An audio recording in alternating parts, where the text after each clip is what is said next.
Everybody, welcome to another episode of Forever Rivals, and that's for sure, man. We will be forever rivals. How's everyone going? How we feeling, everyone? We're doing good, mate. This is it, mate. Last game of the season for us. It's end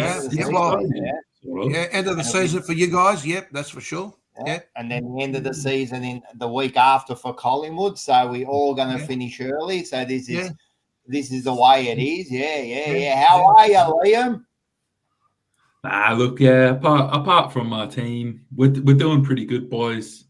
No, it's actually been pretty nice weather today. It's a bit of sun's out, which is nice. It's a bit confused. Today. Yeah. It's nice. It's just warming up for spring is just around the corner. So so it's looking good. And Marco, how are you feeling, mate? You're looking nice and refreshed there. Yeah, I was thinking about having a bit of a shave this evening, boys, but I think I might keep the trend going. A lot of guys out there these days are getting these beards going and they're looking fantastic. So good evening, gentlemen, and good evening to the chat out there. But looking forward to tonight's show. It's going to be interesting, Rocco, I think. And good to see the boys back in town here, Manny and Liam. So I'm glad Magpie Manny decided to show up because they Collingwood supporters tend to disappear. I was finding it a bit difficult for a Collingwood supporter to jump on. So good evening, back, Manny. Good evening, everyone. Yeah, look, there's been a lot of people that have been sad at the moment, and I've volunteered to provide my shoulder for them to cry on, which is a good thing to do. I like to support everybody. But good evening to everyone, and good evening to everyone out there watching us. It's one of those it's time of the year where you just you were sort of hoping that you were going to be there, and at the moment, it's some disappointment, but we'll talk a little bit more about that later. But it has been a fantastic day in Melbourne weather-wise. It's been just fantastic, man. Great footy weather, just great to get out there. It's fantastic. I've noticed that No Regrets, he's nowhere to be seen. He disappears like the fucking plague, that bloke. He comes and goes like the plague, mate. Wait a sec. No, he's there. I can see him.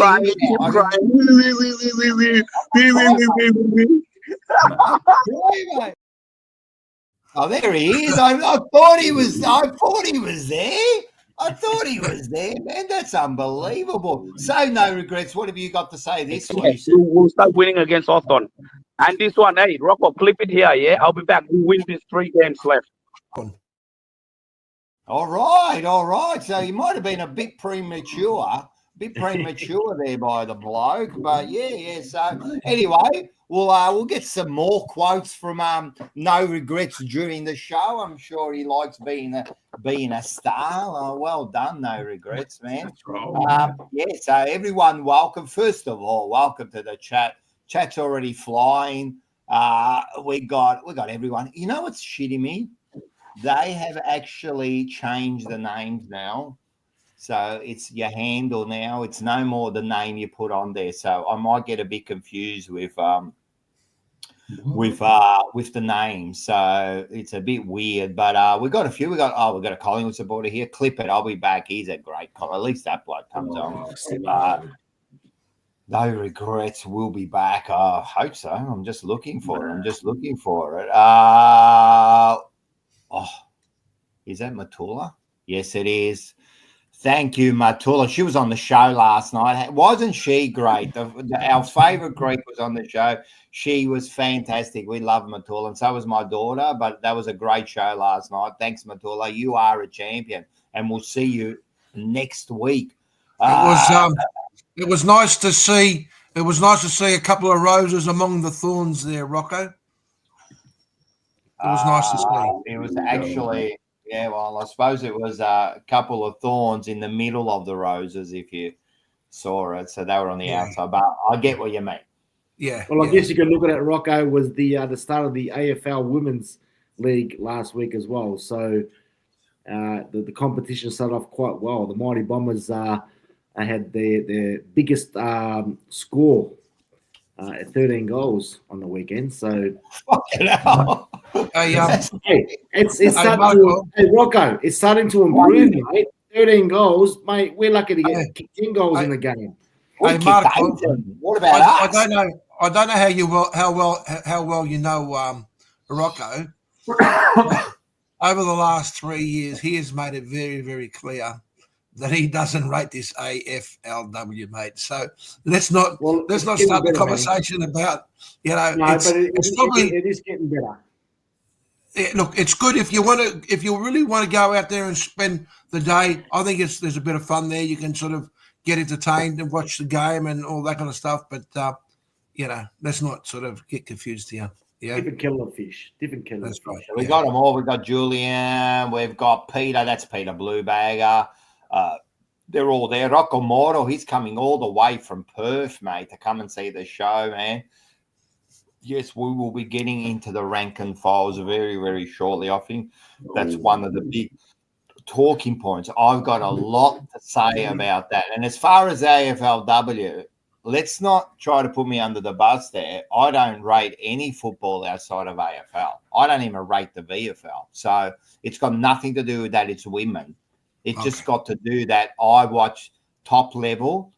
I don't like watching lower level. I just don't. I don't watch the VFL. You know, I keep an eye on it because it's Carlton and I want to know more about the players coming through to help the seniors. But at the end of the day, I don't watch Little League.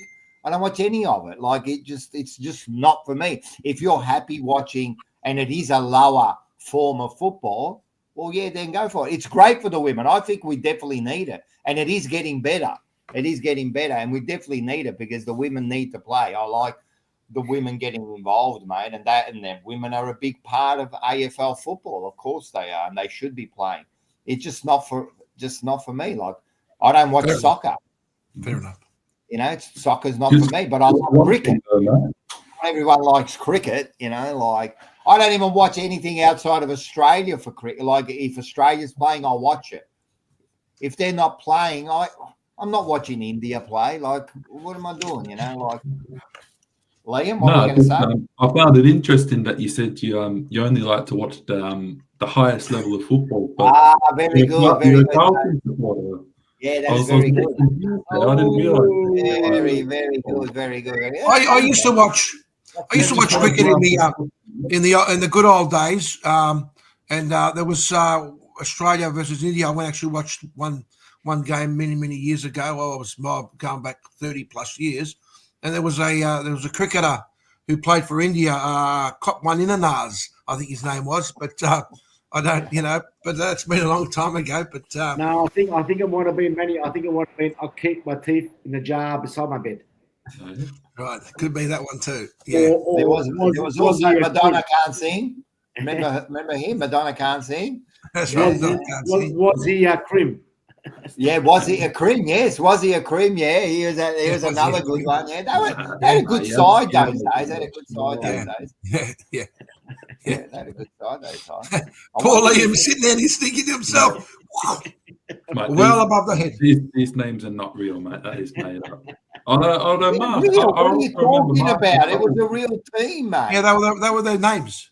No, I got to ask Mark about something about it because someone's just commented as well. I thought you support the West Indies cricket team. I do, mate, and I still do, and I always will, mate, regardless if they're on the top or on the bottom. I still don't know what's happening with that one, mate. That's worse than supporting Essendon, mate.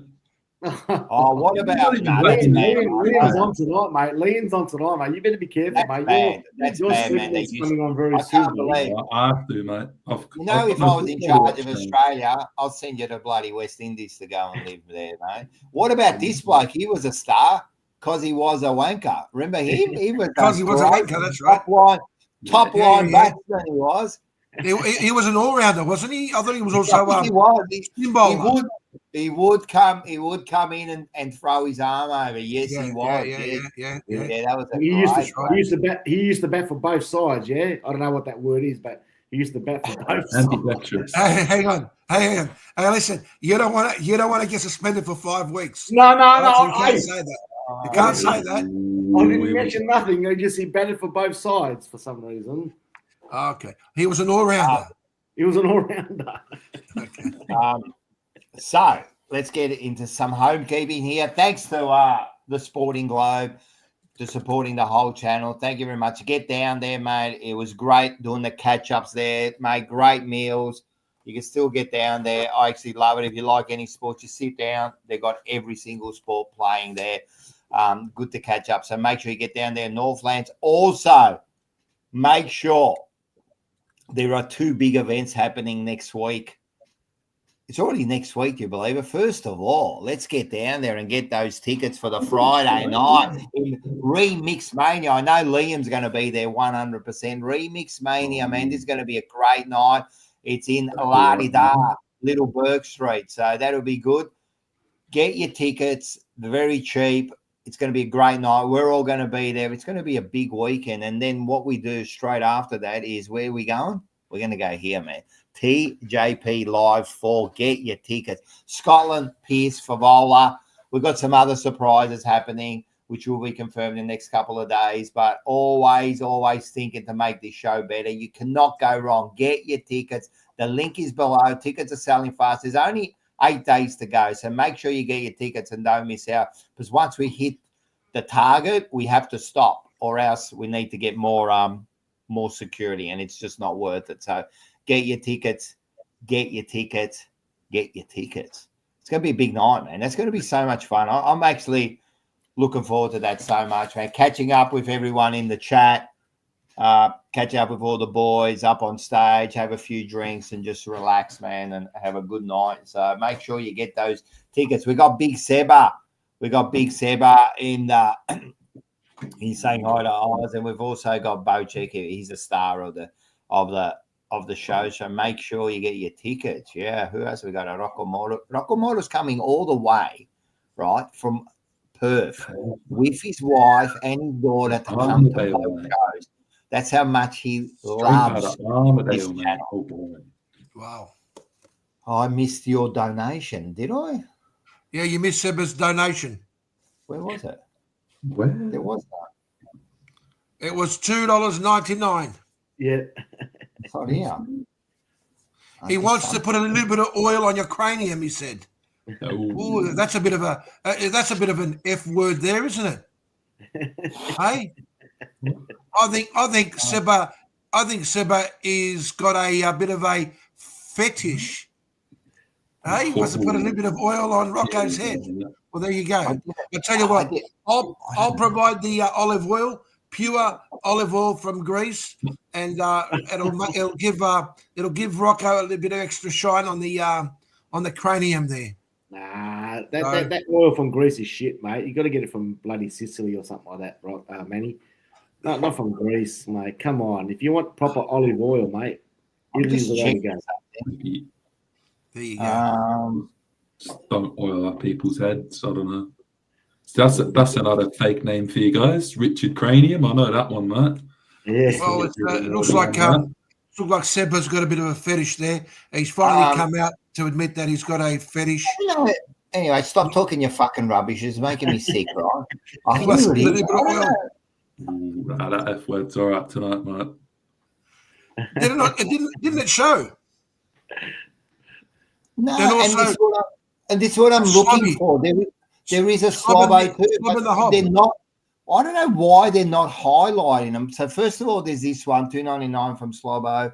Mark and Manny Slobbo is here. Daddy Slobbo. So thanks, mate. I appreciate that. If you let me know, because I swear to God, something is happening here that I can't see the chats.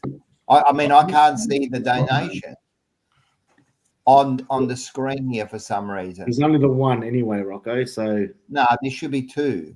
Okay. Is there 2 or 1? There's 2 donations.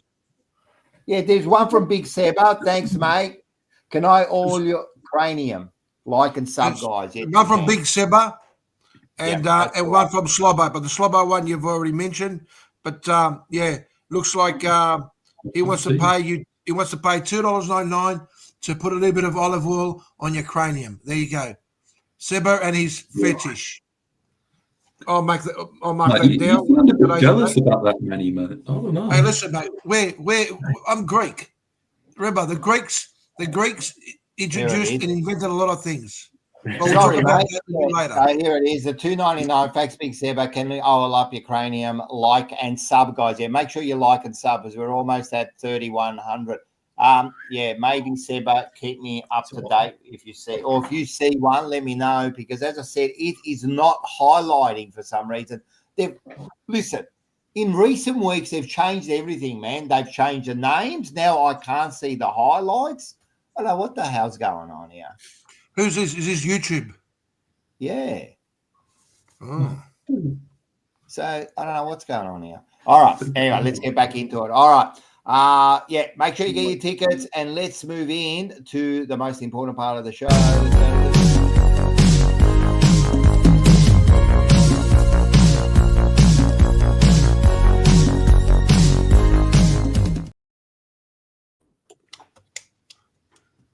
Let's talk about some bullshit here.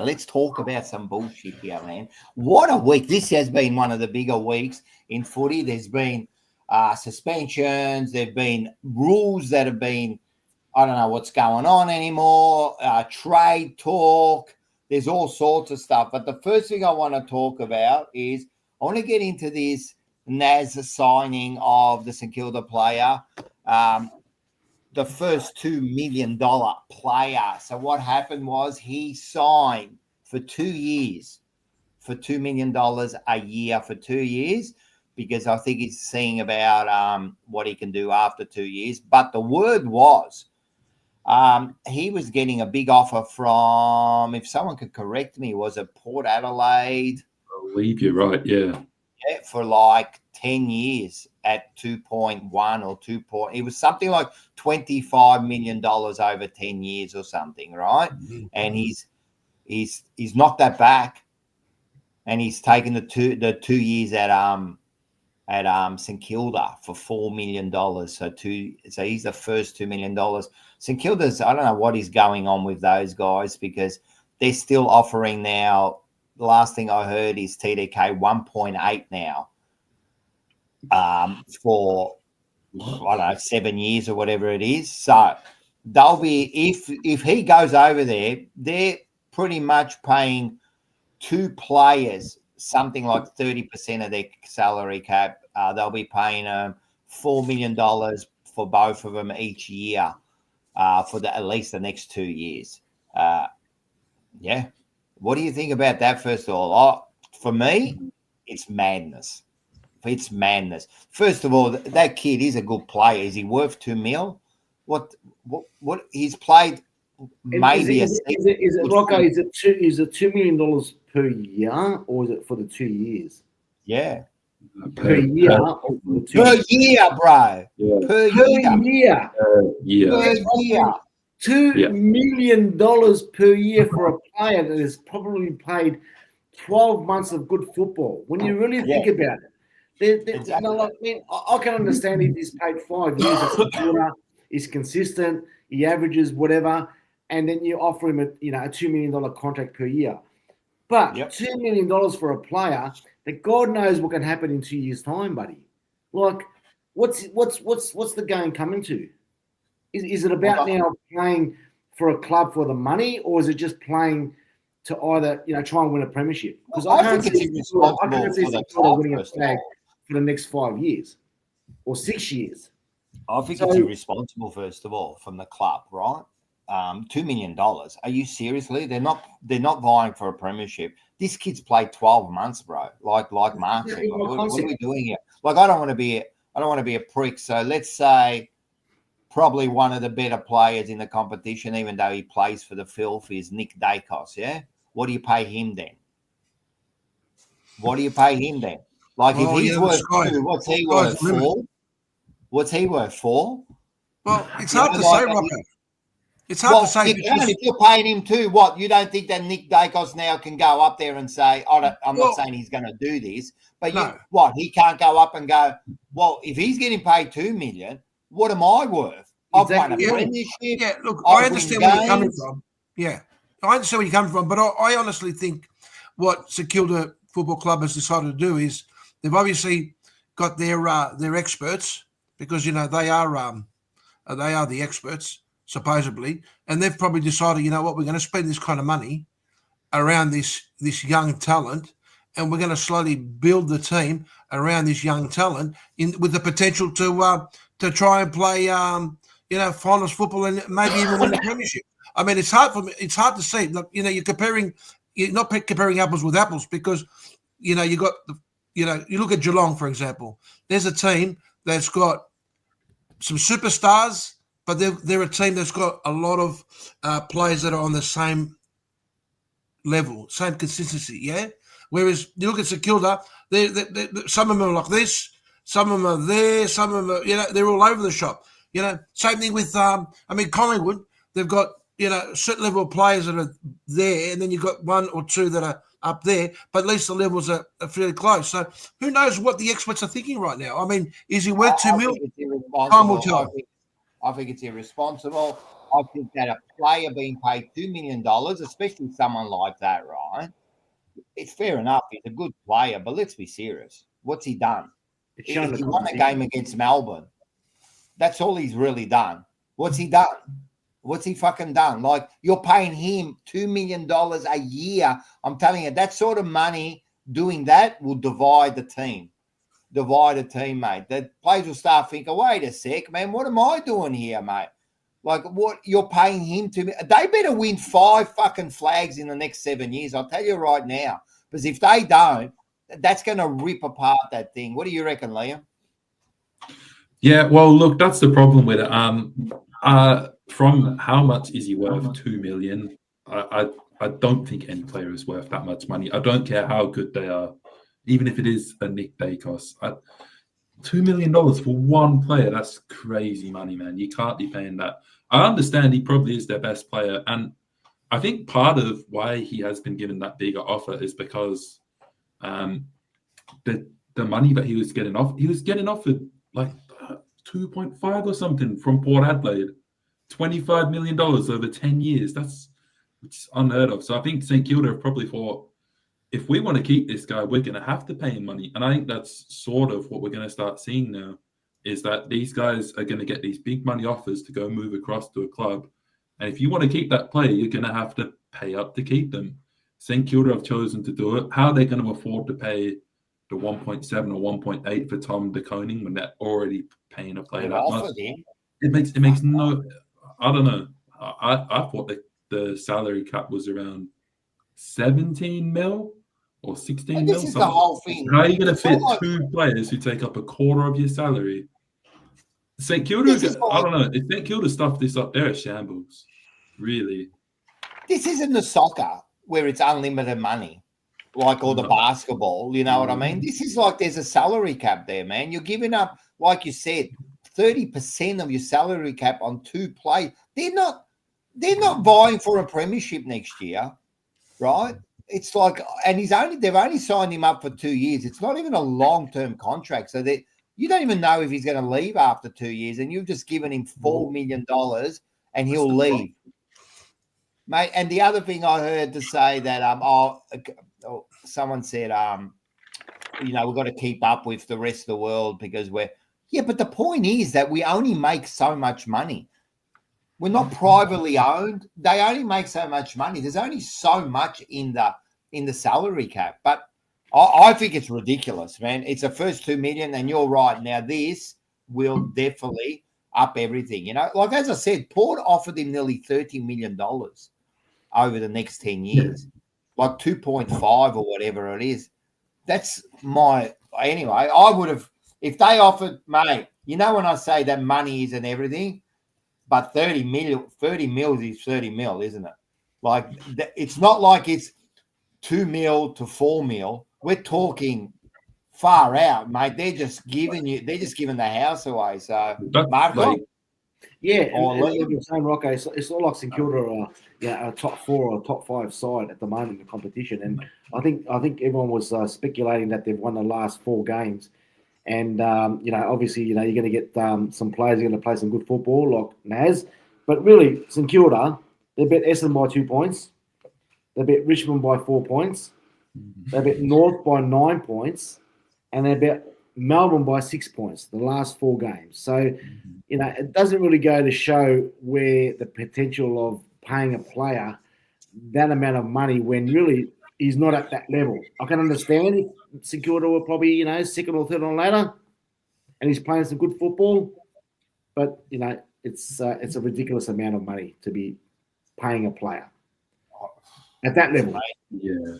It's amazing. It's just freaky, man, that they play. And again, he's played maybe 12 months of football. You got to be careful with that sort of shit, you know? Like you're paying these sort of players after what's he done? What's he done? What's he really done? Well, look, you know what? I reckon if you look at this year's Brownlow, I reckon you'd be very surprised to see that he will be picking up a lot of votes. So, potentially, you've got to admit that he's not your average player. And obviously they've seen something in him for them to be investing that kind of money, right? I agree that maybe they've gone a little bit overboard, but maybe this is what it's going to take for them to try and keep this kid on their team. Now, potentially, we could be sitting there talking about a lot of clubs. You think that's a good idea, Manny? I know you're trying to give like points here, that they think he's a good player, blah, blah, blah. At the end of the day, you think St Kilda should be playing one player who hasn't even done anything, $2 million. Well, like I said before, it opens up a can of worms, mate. They can do it. Yeah, but this is the experts. The experts at the club have obviously seen something. Yeah, and who knows? Who knows? Maybe this is their way of starting to maybe bring a little bit of joy into the club. Who knows? Who knows what there. No one wants to go there. That's why they offer these. Mate, they've offered everybody. Them in North Melbourne have offered everybody money, and no one goes there. Right? The only one that could go there is TDK. Maybe. We still don't know. Right? But apart from that, they've got to pay this kid $2 million to keep him there. No one, I'll tell you the truth now. No one wants to play for St Kilda. What are you going to do? You're going to play in front of 30 people every week. You're going to go and train at fucking where they train over there every day, go up there, right? And then you're going to be playing in front of 30 people, and then you're going to be coached by Ross Lyon. Is that going to be your thing, mate? I'm telling you, he doesn't want to be there. He's taken the money. For him to sign 2 years, he's taken the money and he's going to make a better deal, go somewhere else in 2 years' time. Mate, I think it's a foolish decision, mate. They will not be making money back on bobbleheads or everything. I mean, you know how much bobbleheads and jumpers you have to sell to make up $4 million? Like, seriously, bro, man. Anyway, as I said, Nick Dacos, even at Carlton, you could say like Curnow, bloody Cripper, all those at their prime. What are they worth then? These guys are winning stuff. They're winning, premierships, Coleman medals, Brownlows, right? And they're on maybe, if they're lucky, on $1 million, right? And now you get this one. Anyway, mate, good luck. Hey, good management, mate. Good manager there, mate. That was the last point I wanted to make on it, because like I said before, when he's getting offered 25 mil for 10 years at another team, clearly St Kilda are obviously going to pay up. But I think part of it also is they've gone to him and they've said, look, if you choose to stay with our club, we can pay you, a bit more, $2 million a year, if that is a factor that matters to him. I would say it is. I don't know him personally, but I would assume if he's asking $2 million a season, that clearly. But it's the loyalty part of it. Maybe they've kind of been like, if you're staying loyal with the club, we can help you. But I was thinking about Dusty back when he was leaving, and he was getting offers of around $1 million to leave. Yeah, he could have taken the money, but chose to stay loyal. So obviously, we're still going to pay him, mind you. And maybe I'm being biased, but I'm pretty sure I'd say that when he was getting those offers for $1 million plus, which was a lot at that time, it'd be fair to say he was probably worth it. Oh, 100%. When he was getting those offers, it was around 2017, 2018 when he was playing his absolute best football. But he was still playing good footy before that, Liam. Like, he was still averaging 23, 24 from a midfielder and a goal every game before that. It wasn't like he was just a dead shit like this bloke who's just played 12 games. He played season after season, and then he got offered big money and he stayed for like 200,000 or 300,000. And as you said, $1 million those days is probably worth $2 million these days. Yeah, that's what I'm saying. Yeah, you'd rather pay $2 million for that sort of player who's a bit more proven than 200 million for Nazaya. I'm not saying he's a bad player. He is really good. I think he's a good player. He'll be in the All-Australian this season. I'll say that. But yeah, he can't be worth 2 million. He's not the best player in the game if he's the highest. Well, that's what he's going to be paid as, the best player in the game. That's what I mean. It doesn't fit the tag for me. They can do whatever they want. Well done. Well done to his management. Well done to Naz. Well done, mate. You've done a good job. So let me ask you a question. So what if this year he ends up doing really well in the Brownlow votes? Would that be considered as the Brownlow votes? Well, hang on. But what I'm saying is that this is where you are able to distinguish whether or not a player is performing, on an individual circumstance. Really. Right. So what I'm saying is that, maybe they may look at it and say, you know what, he's actually, the critics are going to criticize, but then those who have made this decision are going to turn around and say, is he going to win them games and win them premierships? Well, this is the big question. Well, until he does that, he's not worth nothing to me. He's just another player. He's had a fan. Like I said, there's something that the big boys, something that the experts can see that we can't see.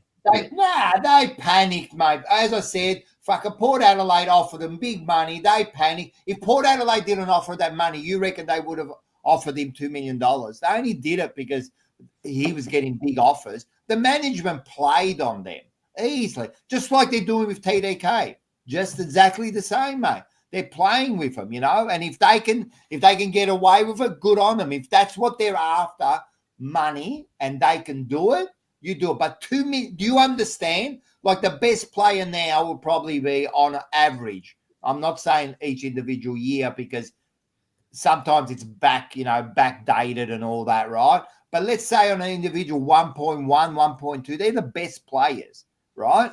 This kid is getting double that. Double. Like, good on you, man. Good on you. Well done. Bravo. He just needs to keep that going, Rocco. He needs to keep that going. Just quickly off the topic. And continue to play for the next 3 or 4 years, 5 years, 6 years, consistently the way he's been playing this year. And that's what happens. Just quickly off the topic, did you guys by any chance feel like a little bit of a tremor? No. I felt a bit of a tremor in the northern suburbs that I'm currently sitting at. So, I don't know. Maybe that was the wheelbarrow carrying that $2 million. I reckon they've given money on the ground there. That's what I reckon. I reckon TJP is worth billions, mate. If he's worth $2 million, man, we give more payment. Maybe he's worth billions. So anyway, look, good on him. I think it's a ridiculous move. I think with a good club, you have to really reward everyone. I said this last night. Once you get on the ground, I don't care if you're paid $2 million or if you're paid $200,000. You're all equal once you get on that ground. And if you think any other way, and that's like in anything, if you don't think that you're all equal, I'm telling you, something will go wrong. And if he starts to play bad, or I'll give you another reason. Just say he starts to play really bad next year, but that's a lot of pressure, $2 million. It's a lot of pressure. He better perform week in, week out, right? And you know what people are going to say in the crowd? I'm going to say it. Every time he fucks up the ball when he plays Carlton, I'm going to say, well, there's your $2 million man, mate. What do you think the players are going to say to it, right? Not proven, Rocco. He has a bad year, right? He has a really bad year, right? Imagine he has a shocking year, man. $2 million. You know the pressure that's going to build on that kid week in, week out. He better win games. He better win every single game. Mate, a team has to be equal. Man, you can't have players start going, oh, mate, he's getting paid too much. I reckon it's not $1 million. This is double. Anyway, good on him. Him and TDK Good luck to can him. hold hands as they're walking out, right? They can hold hands as he's walking out onto the ground. Are they allowed to hold hands? Are they allowed to hold hands? No. Yeah, Man, you should be allowed to hold No. hands. Maybe they're allowed to hold hands. You know? You get 5 maybe weeks, mate. maybe they both have the F word. Maybe get they 5 also weeks. have a fetish Yeah, to hold mate. hands. Multi-year fetish. He's Multi-year, got the multi-million segue, dollar mate. contracts are a bad omen. When was the last one that worked? Too much pressure on the player. That is true. When's the last one that really worked? Maybe Dusty. When's the last one that's really worked? Even like Buddy. Like he went over there, and they might say it's a success. Did they win any grand finals with him? No. So Well, can who's I the just other say- one? Gary just say Ablett. that- He went over there for big money. Did they win anything? No. Can I just Did say they that sell if, more tops? Yeah. if they Peter sold more if tops. Peter Dacos was offered that kind of money in his prime, do you reckon he deserved it? Well, yeah, in his prime, yeah, but not 2 million. Yeah.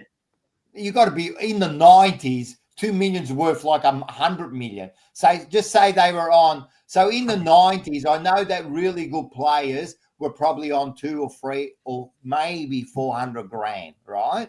Yeah. Right? Because I actually spoken to players what they were getting paid those days, right? Yeah, Dacos was worth 500,000 or 600,000, 700,000, let's say, you know, maybe that. Not you can't give him 2 million in the 90s.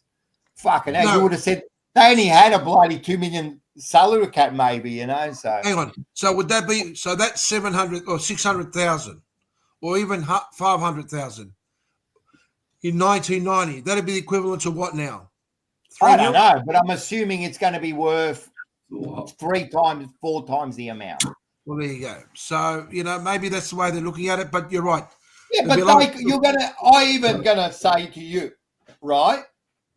And I hate the Dacos name. You're gonna compare Dacos to this kid. Dacos was a proven star, mate. Exactly. my Proven. point. I'm not. But I'm just trying to give you an example. That's all. No, I'm just that's trying to give not the you an example. That's like trying to pay in the 90s bloody, I don't know, fucking someone just coming up and about and then never achieves anything, that sort of money, because he might achieve something. Anyway, listen, good on him. Well done to the management. Well done. Great. Imagine the management's bloody commission. That is, he's killed at this bloke, man. He's killing it, man. Yeah. He retired. All right, I'm going to get on to another big one, man. Let's get on, and I think everyone wants to talk about this, and that's Isaac ranking. So I don't know if it's officially been given down to 5 weeks, but if it has and he accepts it and he stays, which they won't, they're definitely going to fight it regardless, right? That's the end of 2020. What are we? 24, 25, whatever. 25. This is the end of 2025 for him. It's done. He won't play another game, because if he gets 5, right, even if he gets 4 and they lose the first final and they make the grand final, he'll probably be able to play the grand final. But in reality, he's not going to do it. Now, we'll have a discussion about this. Everyone knows what he said. Right? Everyone knows the word what he said. I'm just going to say this, right? I don't know. Well, Rocco, can I just first and foremost, just to stop people from feeling uncomfortable, right?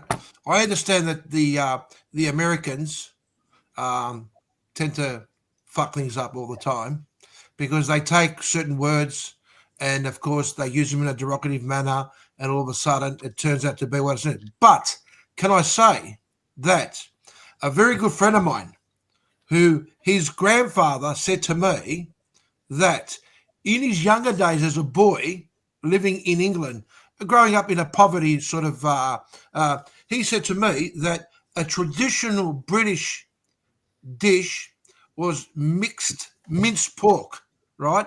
And they'll throw offal and liver and hearts in it with breadcrumbs and they shape it into a round ball and they cook it. And actually that was called faggot. Right? So unfortunately, it's sad that you can't even use that word because people are going to think straight away that we're using it in a derogative manner. And this is what's happened now. This player has used that word in a derogative way, right? Which he shouldn't. And of course, now they're going to do what they're going to do, and they have to do what they have to do. All right, then this is my thing, and I know what you're saying. Like words change over. See, words. You got to understand something about words, right? Yeah. Words don't have meanings because words are used so they don't have a meaning. They're not a meaning. They're how you use them, right? Yeah. So when you're conversating, if you say to yourself, like, you know what, from now on, when we talk, when I say bottle, right, that means I'm walking outside, right? Then that word then becomes that meaning. Right, so it hasn't any official meaning. Right now, we're using this word in this manner that people don't like, and that's fair enough. Well, I don't mind that they say, right, you know what, we can't. You shouldn't be using this because people might get offended. You know my stance on people getting offended for this. Before I go on, before I forget, because there is a $10. Thank you very much, Lone Wolf Ant. Willie Rioli can threaten someone's life and barely nothing yet. Rankin says something stupid and cops weeks of EFL are inconsistent. And bringing Snoop Dogg now makes them look like fools. And this is what I was going to get to. Fantastic. Great segue there by thing. This is exactly what I was going to say, right? That's fine. You make your rules. You make your rules and do whatever you want in the league, whatever you want on this channel, whatever you want in your household. They're the rules. Don't be hypocrites about it, but right? Don't do one for one and one for the other. As I said, what is worse? In the heat of battle, you call someone a maggot with an F, right? Or threatening someone on the phone. What's worse? So how does one get 1 week and one gets 5 weeks, right? Because they've decided that this now they don't want. And you're absolutely right, Rocco Moro. Gay used to mean happy. Now you can't say it anymore, or else someone gets offended, right? No, I think a fag used to be a smoke, right? Yeah, and look, that was you can't even say that anymore. Now the other thing before you go, one more thing. So they make up their own rules, and we talked about this last week. They can bring Snoop Dogg down. This is the AFL who are dead against drugs. Remember that. Remember now, if Snoop Dogg came to Essendon, I understand, but they didn't. So Snoop Dogg comes down to the AFL, right? Not only he's and don't get me wrong, I've got nothing against Snoop Dogg. I like him. I've got nothing against him, and I understand why they're bringing him out here. International star, opens up the world, opens up the eyes of the world to the AFL. I understand that. That's fine. Don't be fucking hypocrites, but. You're a bunch of dogs, the AFL. You're a bunch of hypocrites. You're running it like it's your own little private playground here. That's what you're doing, right? Because you can't have one without the other. So threatening someone is worse, but they let that go, right? Now, they can bring Snoop Dogg out, who in one line offends women, offends men, offends every sort of race, and then smokes a joint on stage, but that's okay. Right? But now I guarantee he uses that word in nearly every song, right? So what are you doing? Why is he copying this, right? Why is he copying this? If you're going to be consistent, bloody, the threat should have been 5 weeks. Anything that's said, put down a list of words that you can't say and a list of words that you can say to someone, So anyway, that's my say. Manny, you were going to say something. No, you took the words out of my mouth, Rocco. It's exactly what you just said. It's the interpretation and it's the contradiction that exists amongst the AFL. And you know what? I blame the people. I blame us as supporters of our teams. We get caught up in that trap. The AFL trap. It's all about us supporting our team, and then the AFL knows that they've got all these supporters. And they know that the people are going to follow their teams, and they do whatever they like. And Snoop Dogg.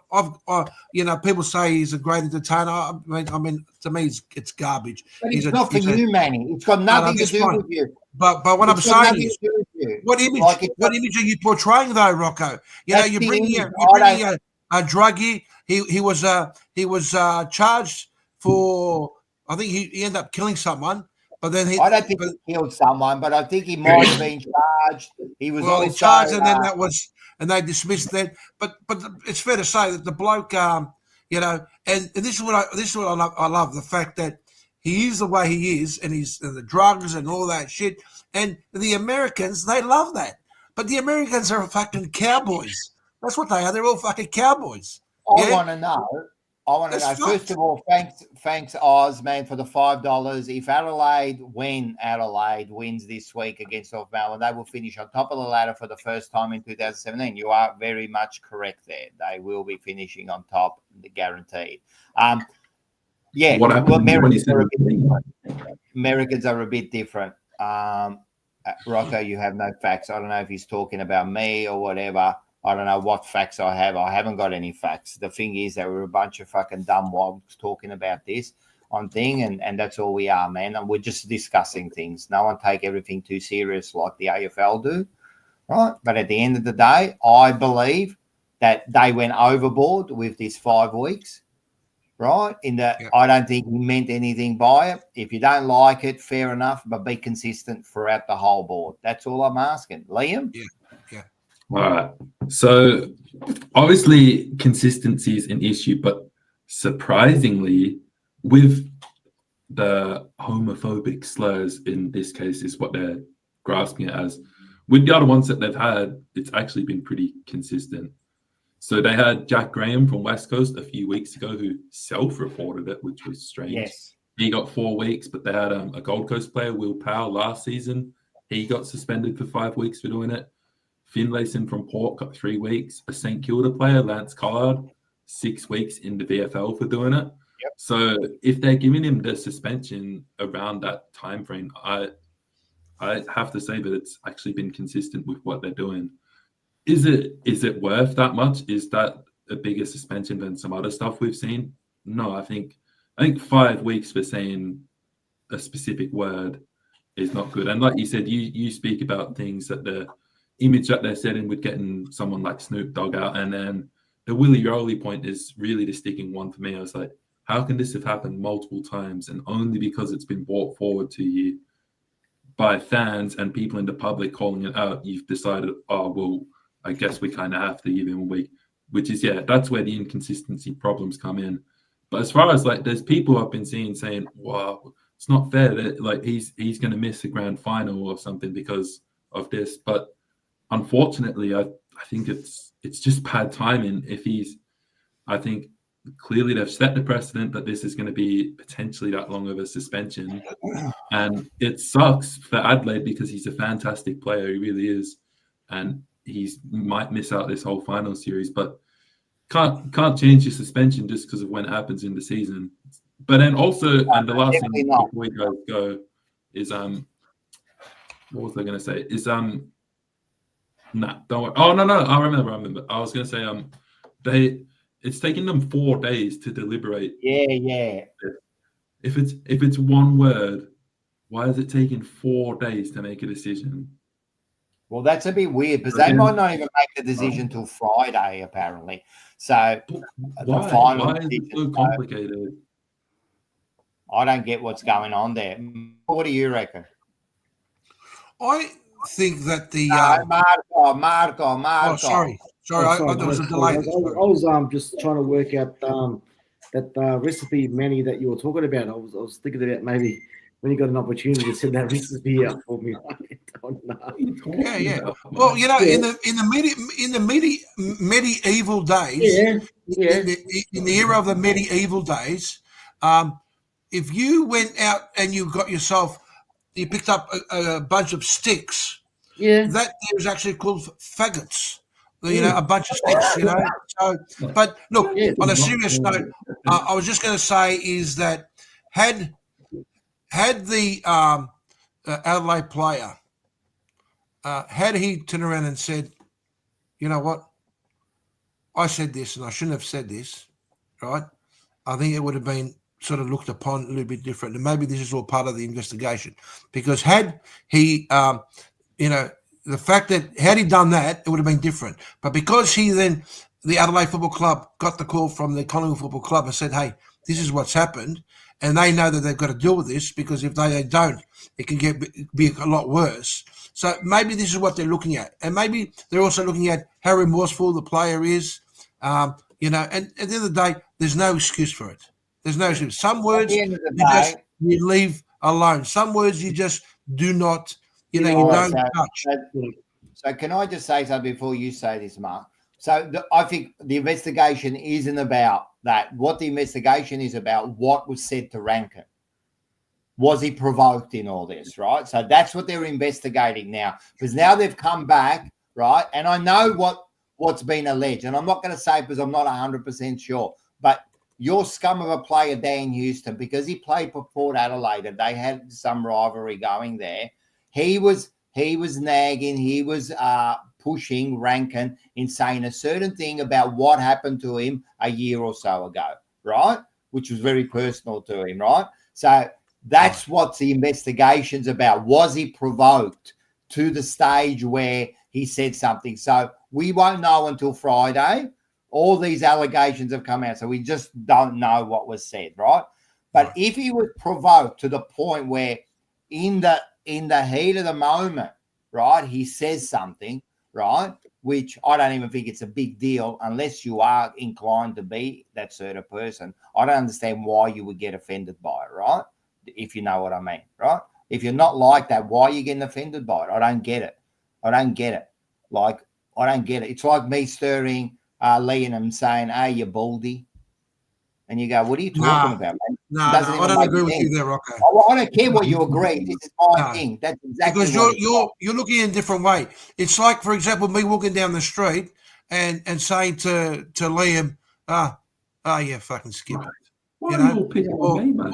No, it wasn't, because if he's but not, it's different if you're walking down the street and you say to me, hey, Manny, you wog. You know what I'm saying? So some things you just don't say. So I am tiptoeing around it. I am tiptoeing a fucking round it, mate. What do you think I'm doing? Of course I'm tiptoeing around it. You want me to get a strike on my channel just to make you happy? Are you serious? You think that I wouldn't say what I would say, right, if it wasn't because of the channel getting a strike? What is wrong with you? Like, seriously, guys. Oh, he's tiptoeing like I'm scared. Trust me, come and see me at the footy and I'll tell you exactly what I feel. But I can't do it on the channel, bro. So take it easy, bro. So the thing is, right, you're wrong, Manny, because to me, it's simple. If you're not that person, what are you getting offended about? It's like me saying, you're calling you a different nationality and going, you're this, you're Chinese. And you go, what are you talking about? It doesn't even make sense, right? That's how I feel it is. But anyway, forget about that. That's not the point. The point is they're investigating. My question was, right, before you interrupted me like you normally do, right? My question was this, right? Now you made me forget. See what you do to me? You fucking drive me nuts, mate. My question was, if he was provoked to the point where he said something, do you have to take that into account? No. Like if you push until someone reacts, you reckon that you could push someone to the point and he can't react? No. You can react, but you got to be careful what you say. Well, I understand that, but you can't. But what about the bloke who's pushing you? Well, look, he may be pushing you, but the problem is here, you've got to be careful what you say. This is simple as that. I understand, but what if he's pushing you to the boundary where their words that they're using isn't offensive in the AFL terms, right? But he's offensive to you. Well, you can't tell me what in this day now, Manny, you can't tell me what's offensive to me. You know that because anything can be offensive. You say something to me, I'll go straight to HR and go, that offended me. You know that. So can you push someone to the point where they say something and then you go, oh, got you? How is that fair, Liam? Do you know what? I think I've kind of got to sort of back Mannion on this one, actually. I think he's right. It doesn't matter if you get provoked. You still have to be better to not do things. To go on a little different route here, I'm thinking about another big suspension. But when Tom Lynch got done for punching, you don't think he was provoked? But you can't go back to him and say, oh, well, because he was getting pushed and, he was getting hit behind the ball. He was provoked. Will be lighter on his sentence because he punched the bloke. They're just choosing what can and can't be said, man. That's all they're doing. No, I understand, but next week, did they decide that now we can't use this word? I understand. I get what you mean, but unfortunately, the case is that the reaction is always going to get you in trouble. Because I know sometimes people will say stuff, and you may be pushed to do something that you wouldn't normally do. But some words are in the no-go zone. They're in the no-go zone. Simple. You don't go down that pathway with certain words. And these are professional football players. They're supposed to be not only professional on the field, but off the field, but on the field. You're talking about kids that are playing a game. They're getting paid good money. They've got mentors. They've got people that are teaching them the right from the wrong. When we talk about, no racism on the ground, certain things you can't use. And this is my point. You can't use certain words. I know that. I understand that. We understand that. But you're choosing the words that can't be used. Well, no, because, I understand what you're saying there, but there are certain words that have been defined across the board that you shouldn't be using full stop. In some countries, you've got to take that into account now about the provoking. I believe you have to. Because what I heard that Rankin, that Houston was saying to Rankin, isn't right. You can't be doing that.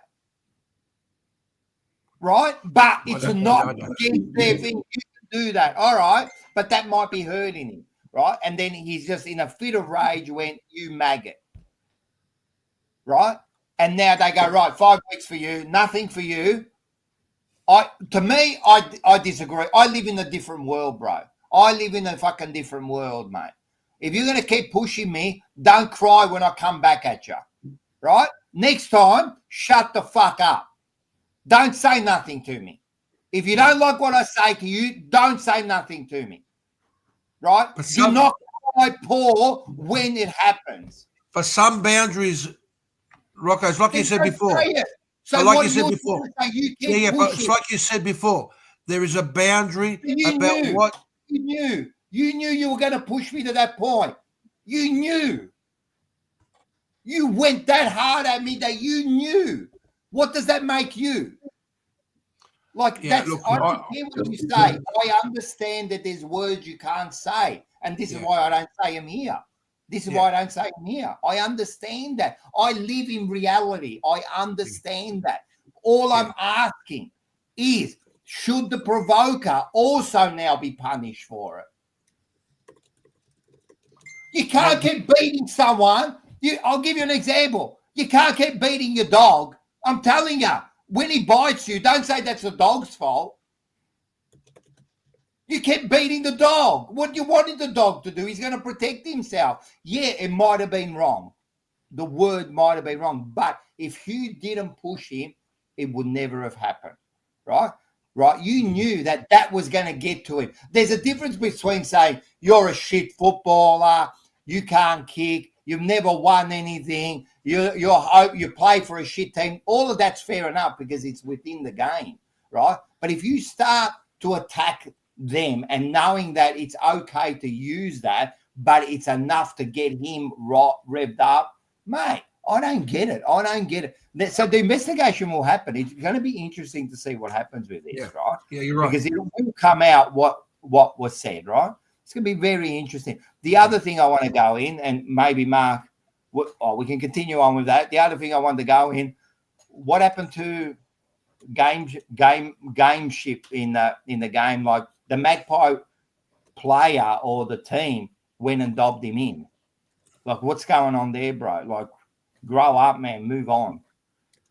Like, I don't know about this. To me, like, what is going on here, man? Seriously? So, I don't know. There was also a little bit of that. Like, if he really, really, really was offended, I don't know, maybe. Why was nothing?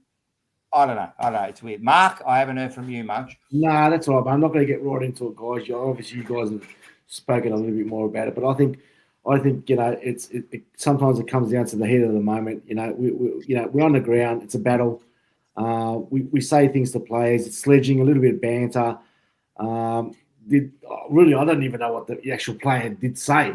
I mean, if someone wants to say it out there, you're more than welcome. But if it was homophobic or whatever the case may be, obviously Rankin has said something that's might have disturbed him. But was it continuously? Did he continuously keep on saying it? Well, apparently, he bugged him the whole time and then I think it was not Maynard, Quayner, who's the one who copped it at the end, after he's been berated for the whole game. So Rankin continuously just kept on saying the same word to the player? Or was it just a one-off thing? Like, whatever happened to him, because I don't want to say it, you know why? Because I'm not 100% it's true, right? That's the key to it. But whatever was said, something happened, and he just kept on nagging him about it. That's why I believe Rankin should have, pulled his head in. Like I said, if it was just a one-off thing and he said something, chew in your boot or whatever the case may be. What I'm saying is Houston was the one provoking him for the whole game. And then Rankin exploded at the end, and it was Quayner who copped it, right? But I'm saying he was nag, because Houston and Rankin have got history because of Port Adelaide and Adelaide, right? Okay, well, what stays on the ground stays on the ground. But did Rankin continuously call Quayner? No, it was once. But Houston was continuously bugging him, apparently. It's okay. Well, we all get allegedly, right?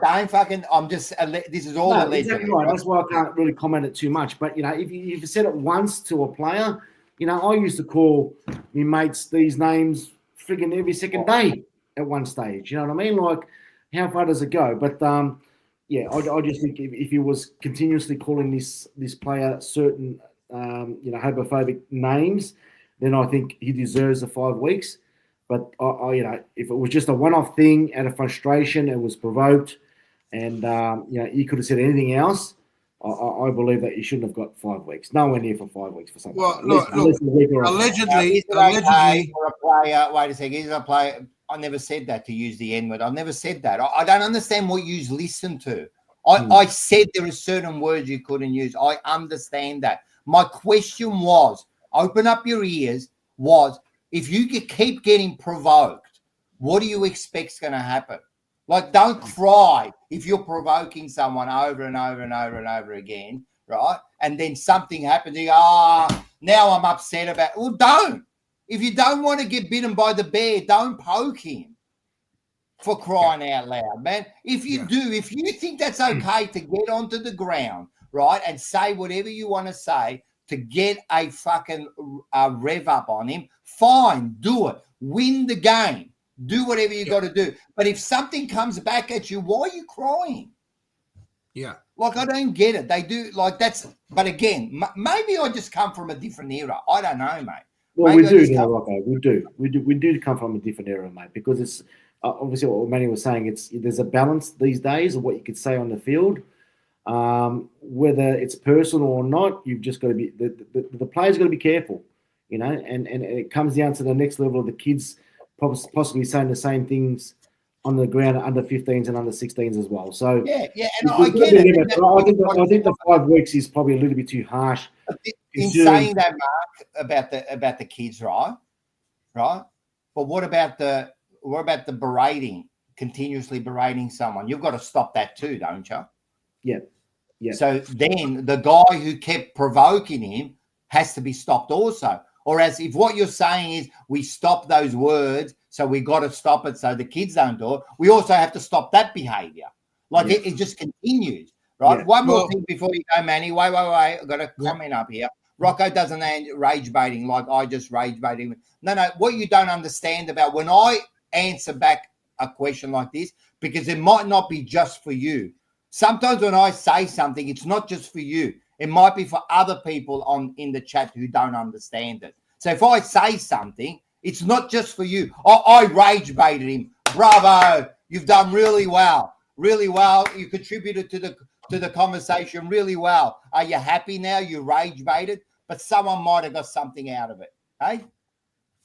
Well, look, Rocco, I was just going to say that I actually didn't know this, and my young lad who speaks always facts and always does his research and makes sure that it's nothing but research. He actually said to me, Dad, believe it or not, the Collingwood back line paint their nails black. No, which is Scotty said that it was about something about him having his nails painted. Well, my boy said to me that it's actually it's not a choice, but it's basically the way the players have got a ritual where they connect. It's sort of like a something that they've introduced. Now, I know that it's something that we can probably have a laugh about, or it's probably something we can but apparently it's all about bonding and unity. Now, the fact that then Rankin has decided to use a word which is used in a very derogative manner, and let's be fair here. We're talking about educated people. Yeah, they like I said, they get taught of what they can say, what they can't say, what they can do, what they can't do on the field. So some things you just basically, it doesn't matter how much he was provoked, all right, and how badly could he be provoked. He didn't have to sit there and use a derogative term. Whatever, man, it came out. That's what it is. You have to get punished that hard for a word that just came out. Maybe this is the way the AFL will say, you know what? Enough is enough. Don't get Snoop Dogg out of here, you bunch of hypocrites. Don't get him out of here. Stop talking your rubbish, Manny. Stop trying to defend the AFL. This is their doing. I'm not backing the AFL. You're missing the point. Are they going to tell Snoop Dogg what to sing? Are they going to tell him what to sing? Rocco, you're missing the point. I'm not in any shape or form. I'm not in any shape or form backing the AFL. I can't stand the AFL. I reckon they're a bunch of scumbag. And you know what? And it is what it is. And if they ever say to me, why would you say that? That's my opinion. And I'm entitled to my opinion. What I'm saying is that some words you just leave them alone. That's what I'm saying. That, man. I know. But there's also got to be degrees of I just don't get it, man. Like if you're going around just willy-nilly saying whatever you want, then you go, hey, take it easy, bro. But again, if I provoke you to the point where you accidentally say something because you're in a fit of fucking rage, right? Yeah. You got to take that in consideration. Am I wrong here? I must be the only one who thinks like that. That if you provoke me to the point and then you're going to cry when I come back at you. Some things you just don't touch. Yeah, I understand that. And that's because of the world we live in now. Well, but again, the provoker has to be now punished also. Well, look, it all, as you said, it's under investigation. They're going to put all the cards on the table, and then they're going to sit there and they're going to say, all right, you've said this, you've thrown it towards, in an inappropriate way, a derogative manner towards ex-players. Now, what's your justification behind it? Obviously, there's no justification. He can't sit there and say, he provoked me. Come on. Okay, he may have provoked you, but provocation doesn't justify you using words that you shouldn't have to use in a derogative manner. That's what I'm saying. Me to the point where I've gone nuts. You can do that. So you can provoke someone as much as you want. Your thing is you can provoke someone to the brink as much as you want, and you're justifying that as okay. Rules are rules. Manny, shut the fuck up, right? My Blue Heaven, welcome. I love My Blue Heaven. Make sure you get on to My Blue Heaven. Bucky is a star, mate. Make sure you get on. Hey, shut up. I'm reading a fucking thing, mate. I'm reading something. Don't be disrespectful to the people. I'm reading something. But I'm offended. Painting the nails was a former defence coach Brendan Bolton's idea. Probably was. Was the players aware of that? Because 10 weeks ago, an Essendon football player by the name of Matt Guelphy painted pink nail polish on We've his got a fingers. player named And obviously he was doing it for charity and so forth. we've And got Boyd who paints his nail. yeah, and no one criticised him for that. But possibly because the opposition team were aware of it. But if they weren't aware of it, there could have been some All I'm saying is he got provoked to the. All I'm saying is you get provoked to the point where it gets to the point where you go, mate, and then he would have said something, and then you flipped and you go bang. And I understand there's certain things you can't do. I understand. I'm not saying he shouldn't be punished for it. That's right. I'm saying it's ridiculous the 5 weeks when you're looking at it and you're going, what happened? What did it like? You just can't look at the outcome. You have to look at what happens prior to the outcome. You can't keep poking a snake and then he bites you and you go, why did the snake bite me? Well, you kept poking it with a stick, mate. Like, what did you want? So the snake dies now. You have to kill the snake because he was protecting himself, Like, I know that's a bit different, right? But what I'm saying is, should he also be looked at now? You've got to be looking at that and going, what were you doing on there? You know what I mean? So... No, you're right, Rocco. And you know what? Maybe tomorrow it all comes out and all of a sudden on Friday I heard that it might be, and a lot more of it will come out. Yeah, a lot more of it will come out. So we'll see what happens.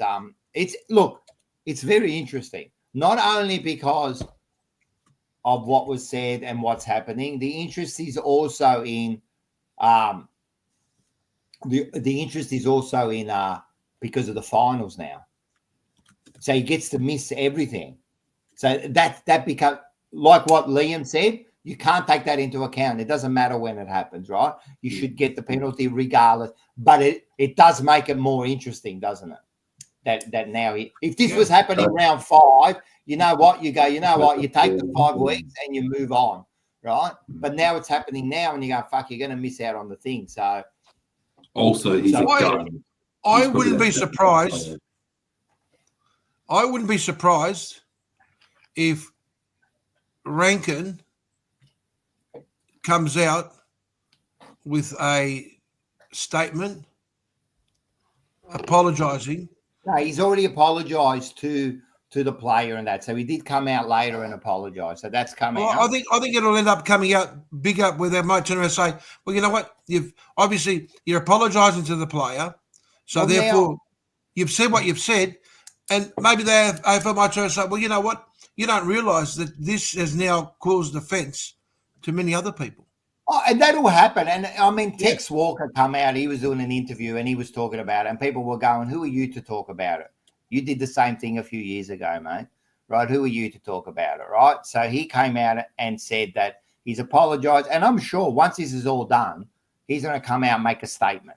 Right, and say, and they're going to make an example of it. I understand. Yeah. There should be more to it, but it just can't stop at the reaction. What happened to get that reaction?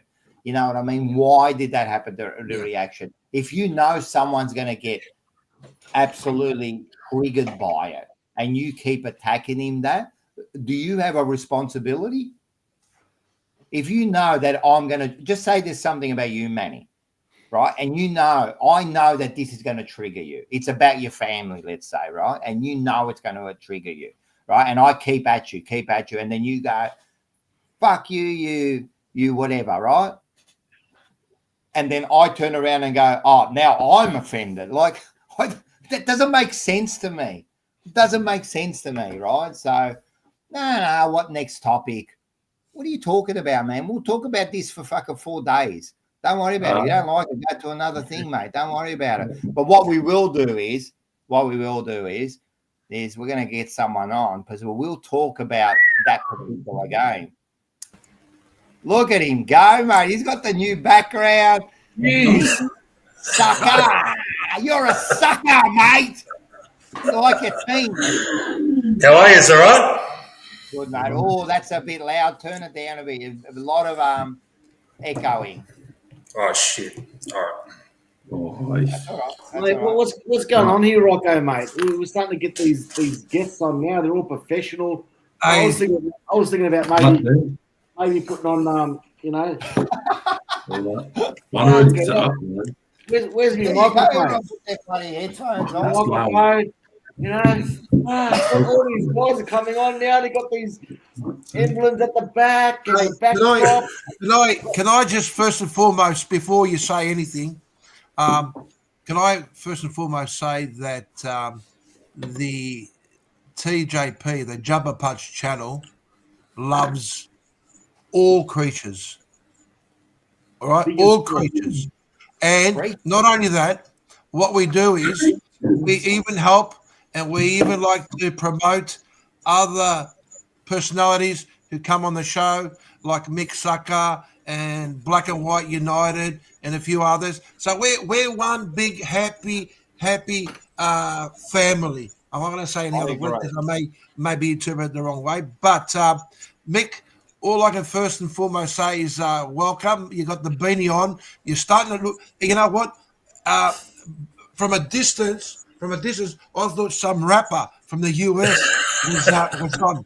But mate, it's fair to say that there's some struggling moments for our Magpies. Well, first of all, yeah, and we will talk about, first of all, welcome to Mick and welcome. And I just have to say, he has started like a fan cams, the Magpie Magpie Army Chronicles. So get onto it. It's actually, I actually tuned in after your loss, and you are turning on each other, and it was beautifully to listen to. And I actually, you and Manny, you jumped on, not this Manny Costco, is it, or Costo. Costo, and I was having a good laugh at it, and at least you were being a bit honest about it. So how you going? How's all that going? It's going fantastic. Having a great time. It's very disorganized. To be honest, I really don't plan it. I just go live, and all these. I let about 9 people on at the same time, and we all just talk over each other, and we have a laugh, and it goes for 4 hours. Wonder where you got that idea, Mick. It sounds a bit like a channel that I know of. A bit, just let people just talk and go for hours. Yeah, I'm pretty much plagiarizing you, man.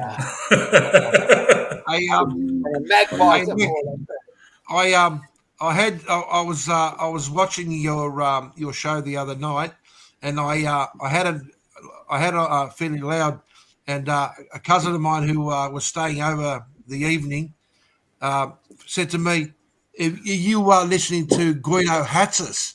And I said to him, Guido Hatzis. He goes, "All I hear is re." Yeah, that's Yeah, go on. That was I heard Manny say re about 89 times in about 3 minutes, man. It was hey, re, get rid of him, re. That's shit, re. He's the star of the show.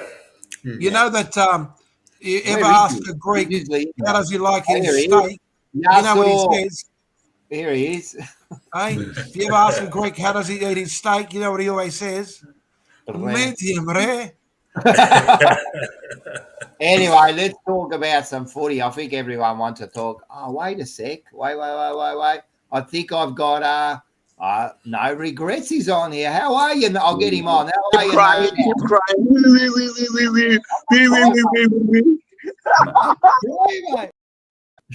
There he is. I didn't know he was in the background there. How are you? No regrets. So, Mick, first of all, you know what? Let's get it up there. Here it is. So you had the game, 9 goals, 559 to 8 goals, 856. To tell you the truth, some people were going, this was one of the best games, and that it was a shit, scrappy game. It wasn't that good probably after quarter time. It just fell away. The rain, you could hardly kick a goal. It was scrappy, but it was close. It was definitely close, man, and there was some decisions there that could have gone either way. What do you reckon, Mick? So what'd you make of the game? Very disappointing. But at the same time, I do believe we've reached a turning point. It was good to see the boys show up for once. And that first quarter, we just went out there and played our A game. And it's been the story for us for many times this year where we're up by about 4 goals. And we just need that one more goal just to make it that much more harder for the opposition. But I knew Adelaide were going to come back, and don't want to blame the umpires, but just that key moments like blatant throws and stuff like that. I'm not saying we would have won, but it doesn't help.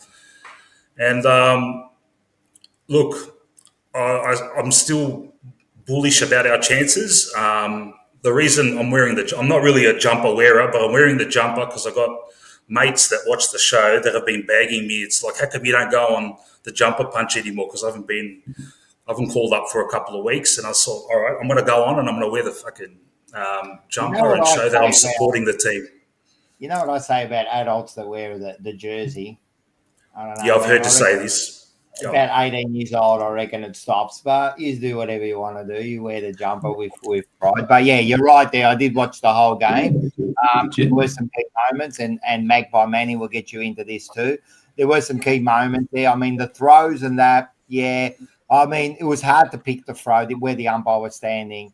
It was real quick. It looked like a handball. They only picked it up in the slow-mo. Like, you didn't even pick it up when it was happening. So, not one there. But there was a couple of others that were really, really, they could have probably picked up. But the thing is, man, when you look at it, 71 inside 50s, and someone's written it here.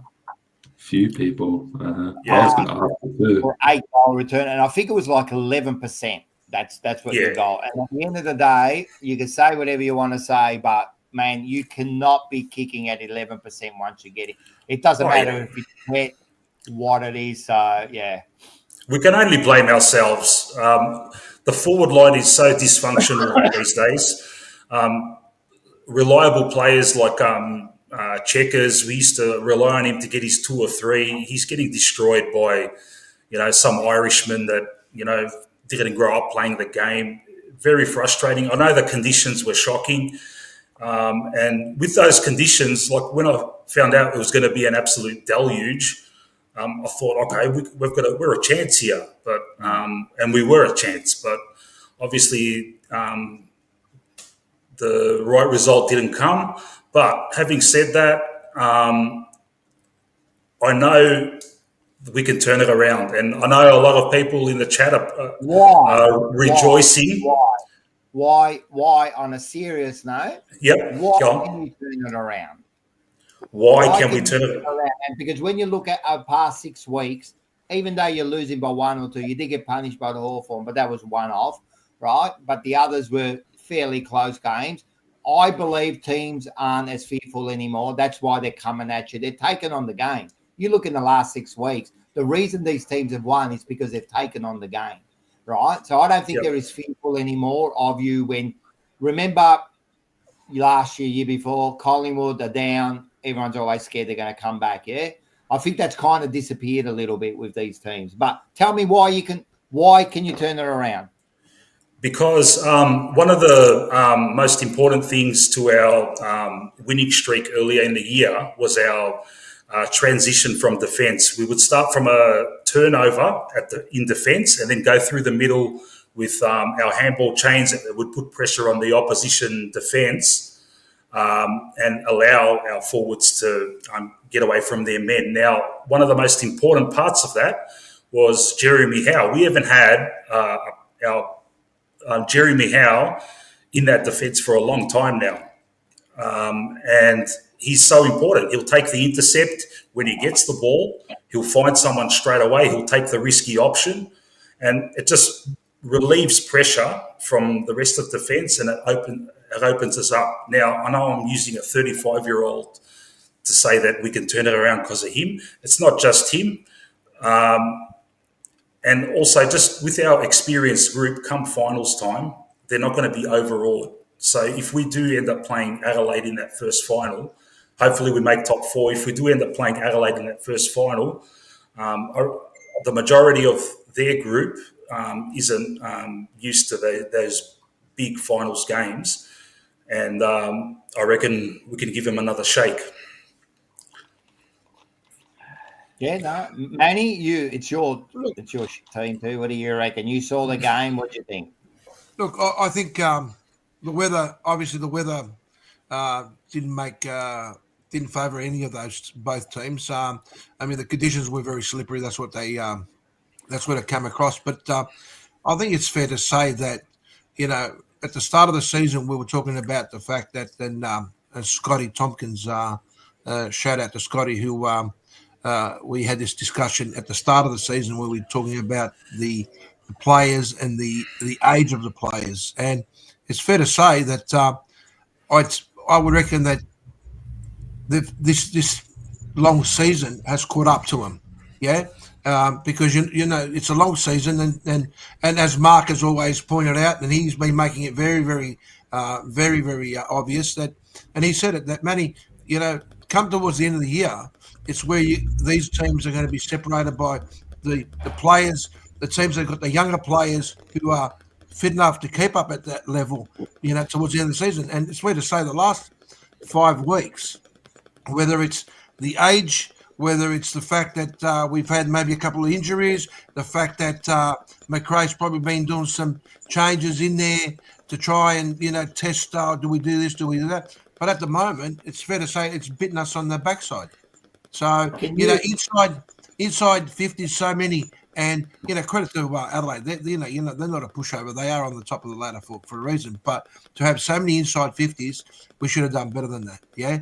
And a couple of weeks ago, it was the other way, you know. We played Richmond, right? And we played, to be fair, we played one quarter of football and we put them away.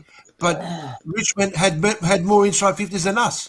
So the problem is, you know, there's that inconsistency. So, you know, right now, do I want to, you know, can I say that we're ready to be playing finals football? The reality is no, because right now, you know, we should be getting on that ground and teams should be shit scared of us, and we're not. And that's what Rocco said. I think people have learnt the way we play, and people don't fear us anymore. I love your mate Manny Cosco. He's a legend. He's like the Pies version of the jumper punch, man. Like this bloke, he just tells it as it is, man. He does not hold back.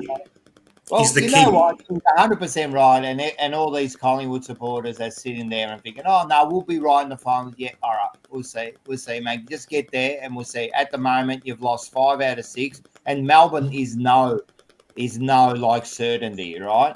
And most likely, even if you beat Melbourne, if Gold Coast do a number on both those sides, which they possibly can, they're playing 2 lower sides, they'll take that spot, and then all of a sudden, your 5th spot, you know. But there is someone in the chat. I just want to hear what he, if you don't mind, I want to hear what he had to say about all this.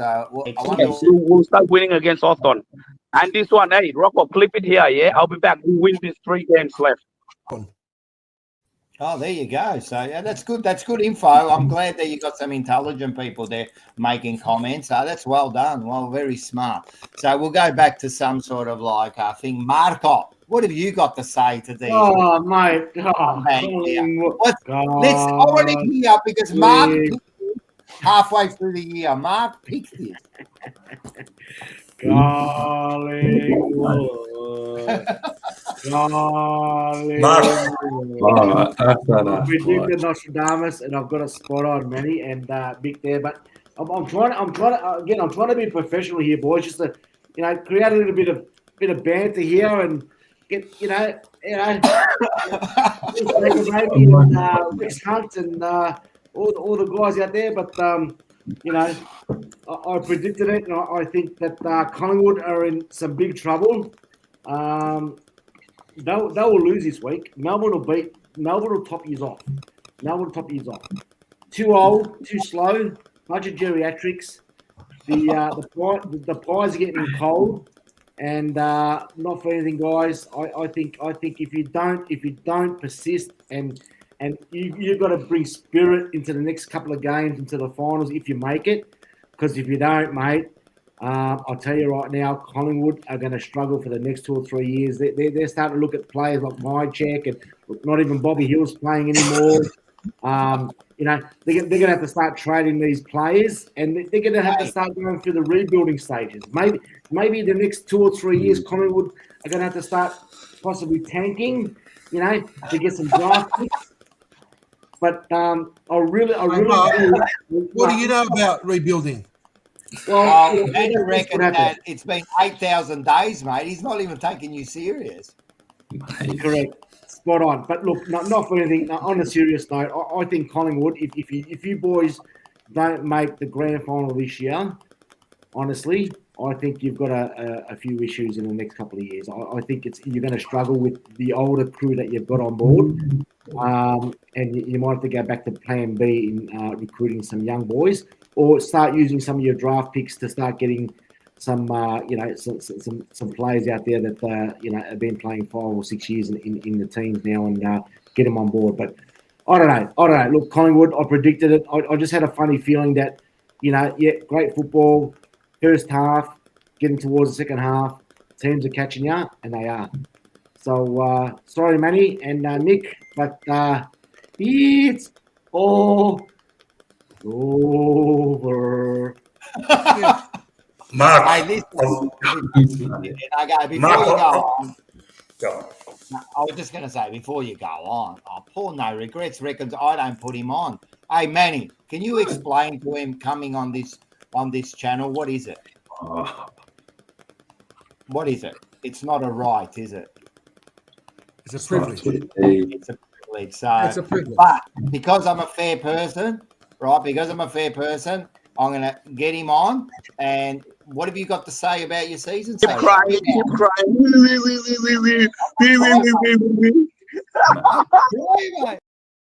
Wow, that's interesting, man. That's very well articulated there, bro. Sorry, Mick, what were you going to say? I was going to say to Mark, I've never supported Carlton before in any match, yeah. But I'm a Carlton supporter against you guys now after that tirade. And I'll tell you another thing, mate. Man.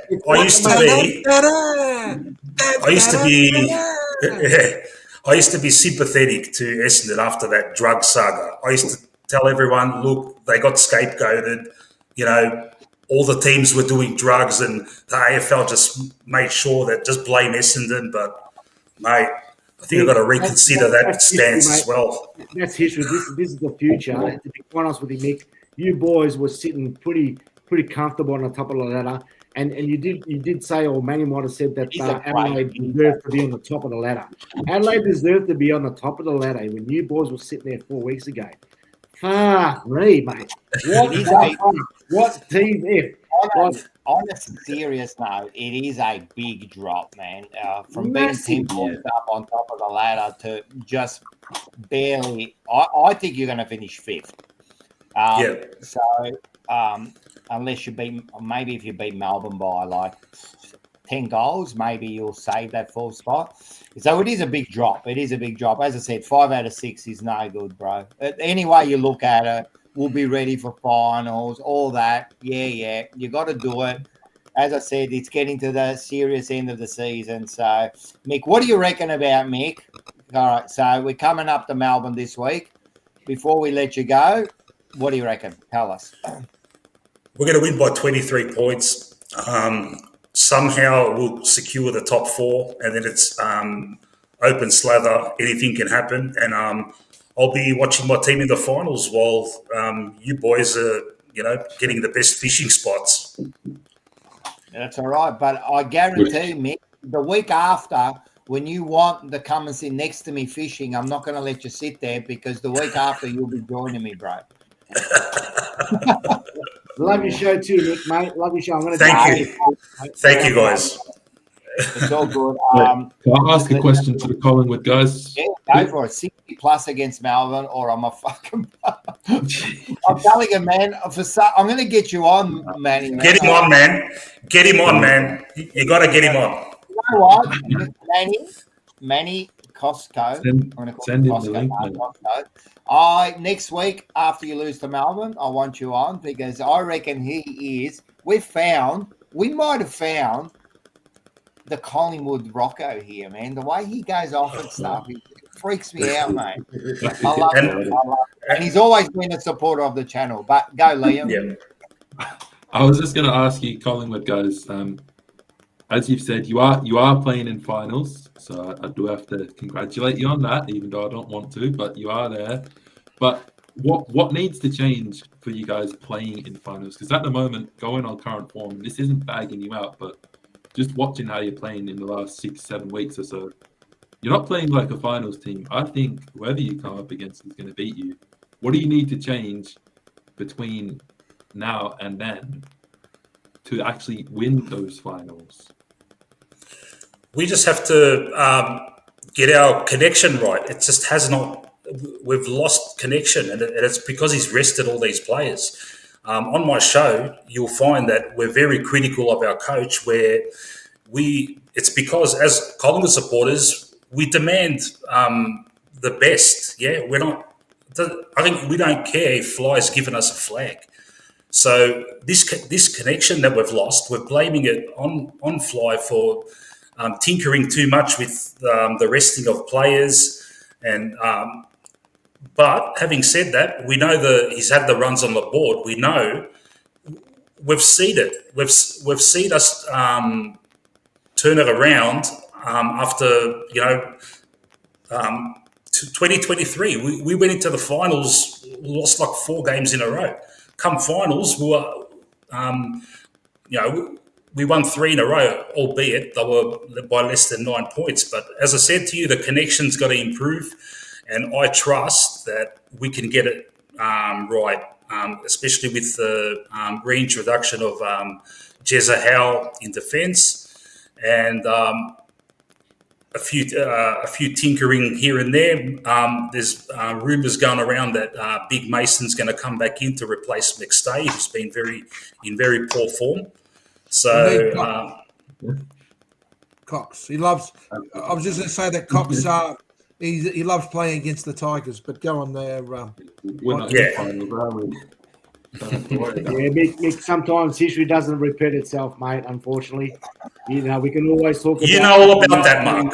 On the road, but history doesn't repeat itself, mate. So it repeated to you, Mark. It repeated every week when you would go. That's different for me because I'm used to. When you would go to the halfway house across the road to get injected, it repeated every week. It's closed down now, Rocco. It's closed down now. It has closed down. No one's leasing that out now. Yeah. Dank's in there. He's like this old homeless man inside there, Dank, by himself. Him and Hurdy goes and bloody visits him every day. Leave Hurdy alone, mate. Leave him alone. He was a champion, but also a drug dealer. Oh no, he was a champion. Nah, listen, man. Hey, listen. Manny Costco. Well, what's he got to say? Oh, does he? If he wants to come on, right? Can you send him the link, Mick, to his thing? If he wants to come on. Yeah, right now? Yeah, well, yeah. I don't know if he wants to come on. If he does, tell me if you want to come on and just jump on and I'll get him on. And so you can copy and send that link, can't you? Yep. Hey, can I just say, have you guys got a little bit of noise? Something's making a bit of noise in the background. It could actually be Nick. I think it's from Nick. Me? Yeah, you're rattling, mate. What are you rattling? Or something? Let me just try something. I'll get you back. Yeah, I've been hearing it. Yeah. So there's like a tick, tick, tick, tick, tick. So there's something in maybe it's your connection and that, so you can play around with it. Is it still there? Yeah. Hey, try my connection, mate. My connection here. Which...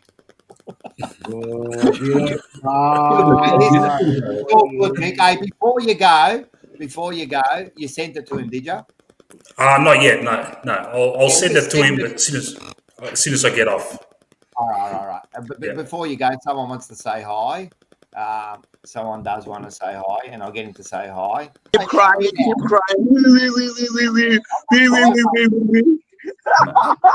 mate. Oh no, sorry.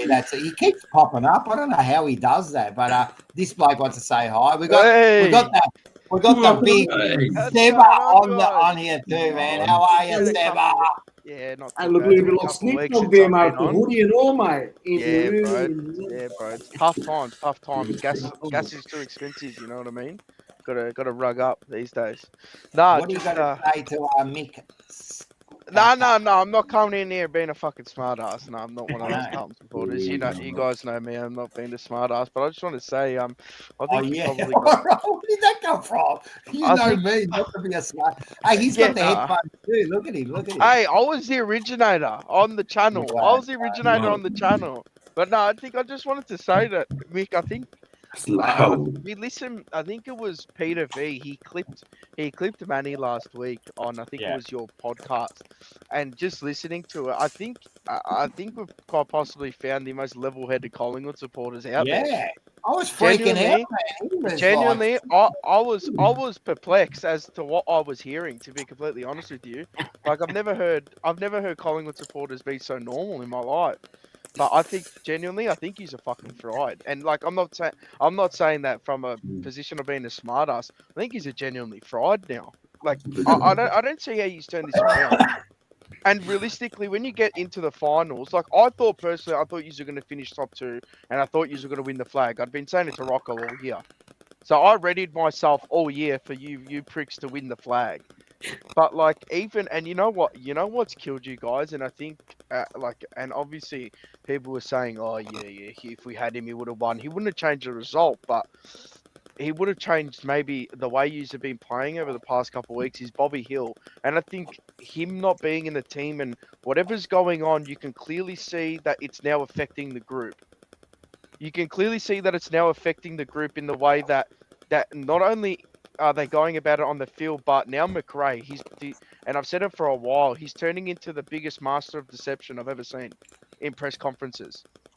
He's just the master of deception at this point. You know what I mean? But and like happened, Seba. I mean, he's been doing well. I mean, last year naturally didn't make it, but overall he's been doing well. You always see a different person when they start to struggle and see. So, like even last press conference, I mean, he's as honest as you can get. Well, they're pulling. Well, let's be real here, and in no way am I trying to compare the Collingwood Football Club to the Carlton Football Club, because let's be realistic here.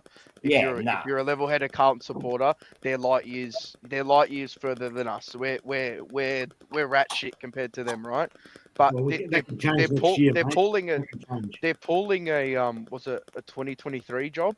Was it 2023 when we sat top, or was it last year when we sat top? Last year we sat top for how long, and we shit the bed. Well, we sat second with 6 points ahead, and then we fell away. And we had a big. So they're like, this is what I mean. They're pulling at us, and it's very perplexing as to why. But I'm putting a lot.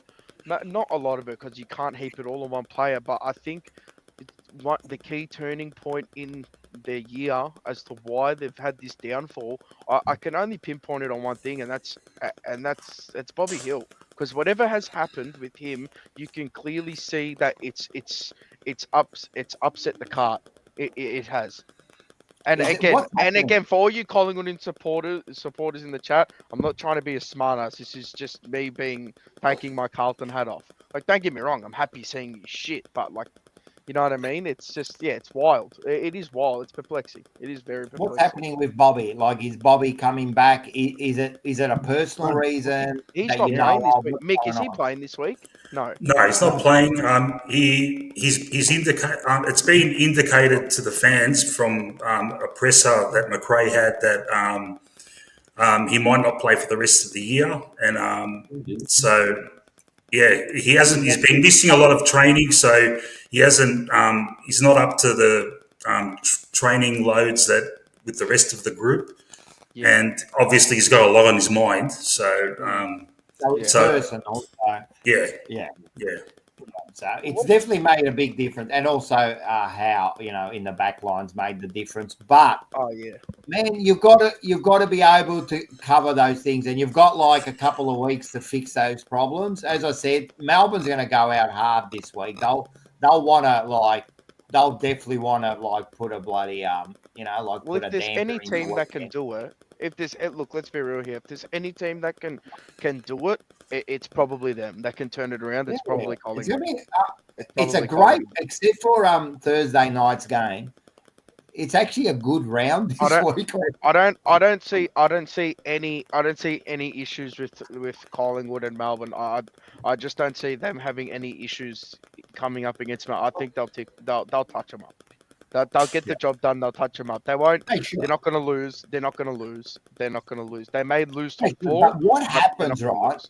You know me, man. I'm always thinking Yeah, I what understand. happened? Like Melbourne kicked the first 5 goals. Does Collingwood then go into their shells and start thinking, what but the they don't fuck really is do that. going on? But they don't really do that as a team. Well, they have. What do you mean they don't do that as a team? Not Melbourne punish Yes, them. but, Gold Coast kicked the first fucking 10 goals on them. yeah, but What do you mean in the recent, in the 6 different. weeks, it has But what been I'm saying happening? is like Hawthorn and Gold Coast, they're different. But what I'm saying is, if it happens, which it happens, can happen, That's probably a does it question you got to all ask of the a Mick. sudden, does it That's a all of question a you ask sudden him. give them those doubts? Bang, going far out, it's happening again, Because let's be honest, the players are still there. It has to be mental. Yeah, I agree. It has to be mental. Yeah. It has to be mental, So if you can get to them, right, by kicking goals, putting them under pressure, does that put all of a sudden their disposals aren't happening? Dacos, he's looking at, like, if you look at some of those little things that you've never seen before, Dacos is sitting there looking at side bottom going, why haven't you kicked it to me, man? They're starting to turn on each other just a little bit, like, what's going on? You know what I mean? Like, those little things can become big things, like that's what I'm hoping for anyway. Yeah. Wow. Anyway, So, look, anyway. Manny, who's in the chat, I've just sent the link to you on the Discord. So if you want to jump on, man, just go to your Discord. Yeah. If he comes on, I definitely want to hear his opinion about this. That'll be good, man. But Mick, You've been a star ever since you started on the first one. Look, you're much more professional. You haven't got a fucking fag in your mouth. Right? You're not really, I'll have one soon. I'm fucking dying, man. Hey, make sure that if you do get on there, mate, even if you're a current supporter on that, give him a subscribe because it does help the algorithm and that. That's it. Give him a subscribe. And trust me, just like the jumper punch, it is some good viewing there. It was some good viewing there. So make sure you get on there and support him. Plug your channel in the chat. Yeah. That way it's easier for everyone to get onto it. Okay. Put it in the Thanks, guys. No 100%, worries. man. Anytime, man. And we'll get you back on. We'll get you back on, man. So well No done. worries. Catch us later. See you, No mate. worries. Yeah, Bye. boss. So Seba will stay. I have got someone coming on a bit later too, so you can stay for a little bit. Well, you know what? I want to talk about. Let's talk about another game. Manny, Quickly. can you get Yoda out? Yoda's on holidays, man. Let's He's talk on about holidays. this running I see up. how it is. I haven't been here for a while. North Melbourne. This was Oh, not this game. 135 to 87, man. It was like close to half time, and then I don't know where he's hiding. and then they decided to like jump on. Yeah. So Gosh, man. Yeah, look, there has literally been like 3 or 4 games now that I haven't watched live. I've had to go back and watch them, and they've all been disaster games like this, where we get smashed by North Melbourne. Well, even our North Melbourne, mate, they've smashed us, mate. Look, it was a pretty poor performance all around. I think the worst news was pretty early. Nick Veloston broke his leg, which is terrible. He's probably going to win our DNF, and he might miss some time next year as well, depending on how long it takes to recover. So that sucked. But yeah, like Rocco said, up until halftime, it was a pretty all right game. It was we had our moments where we looked pretty good. We had our ball movement going well, but obviously, I think when you have a big key injury like that down back, it definitely shook us up a bit. You could see, you know, North Melbourne got a little bit of a run on when that happened. But then, yeah, the second half, that third quarter, they just ran all over us. And I've usually been pretty good to our coach, Adam Uze, but I do have to bag him out a bit because we made 0 changes. It's not like we were winning the game and playing great football in the first half, but we made 0 changes in the second half. Like the midfield was getting absolutely killed. Like Harry She's had 54 disposals. He had 27 or 28 to half time. Surely, like 27. I don't think anyone in our team. I'll just have a quick look while I've got it here, but I don't think anyone in our team got that many disposals for the game. He had it in a half. Our closest was Hopper. He had 27 for the game. Sheasel had. There you go. He matched it for a half. He matched it for the whole game. Had 40 also. So this is where my problem is with Uze is like he made no changes to the midfield. The guys we had in there, Taranto, Harper, Prestia, they were too slow. They were getting beaten out of the stoppage way too easy in that third quarter. But did we change? No. No. Harry Sheasel, he's had a million touches. He had 54 touches. Did we tag him? No. All right, I understand maybe not tagging him at the start of the game, but surely when you get to half time and the bloke's had that many touches, maybe you think, oh, actually, we should put a little attention into this guy. But no, we didn't. Guys up forward, they weren't working well together either, which has always been a problem all season. I say it every week. But yeah, this week, senior players again were a bit of a letdown, but it was the coaching decisions for me. And that's why that is my one knock on Uze at the moment, is that his in-game coaching is not good. He doesn't adapt well to how the game is being played. When you see that we're starting to struggle and lose in that third quarter, we need to make some changes. We didn't do it. Yeah. All in all, disappointing performance. That's a game where we're at. North Melbourne, they're in a similar spot to us, in a similar stage of their build. That's a team that we should be beating. It should not be an 8-goal margin. So they're very disappointed. Even if you lost, you know, you expect when you're similar position, you know, you expect to be or at least be competitive with these sides, you know. But again, I've said this to you before. You're still at that stage where you're going to get these results, yeah. If this happens again next year and that, then you start worrying about it. But you know, like you're still going to get these sort of results. Still a very young side, though. I think we have to remember that you guys are still a very young side. Yeah. I think one of your bigger ones. I said it earlier on in the year. One of your higher up recruits that he's recruited. He didn't play a game all year. I think it's Josh Smiley. I think I'll be looking out for him if he can get his body right. Be looking out for him next year because he's a big boy. He's a big inside mid, and he's got he's got like that type of like Tom Green, like you know what I mean. He's a big boy, so I'll be looking out for him next year. But look, for you guys, it's not all doom and gloom. Let's be real here. Everyone thought that Richmond wasn't going to win a fucking game for the year. Yeah, I know. What I mean? They've done it right. So anyway, listen, that was a great stuff, Liam. But we have got someone here that we might get on. You want to get him on? Now, he hasn't put his picture up. I don't know why. I'm always sus when people don't put their picture up.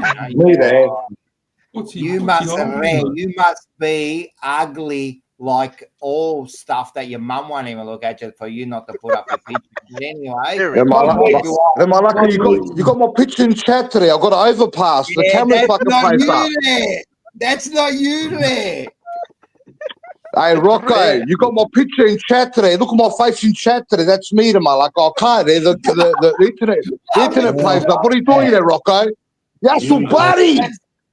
Come on, mate. You got to put look, because I like your work. I'm going to keep you on with no picture, but next time I expect a picture. How you going, Manny? You've been a great supporter of the channel, and now we're listening to your voice, man. How are those pies going, mate? Rocco, all I've got to say is that I love your work. You call it as it is. You're exactly like me.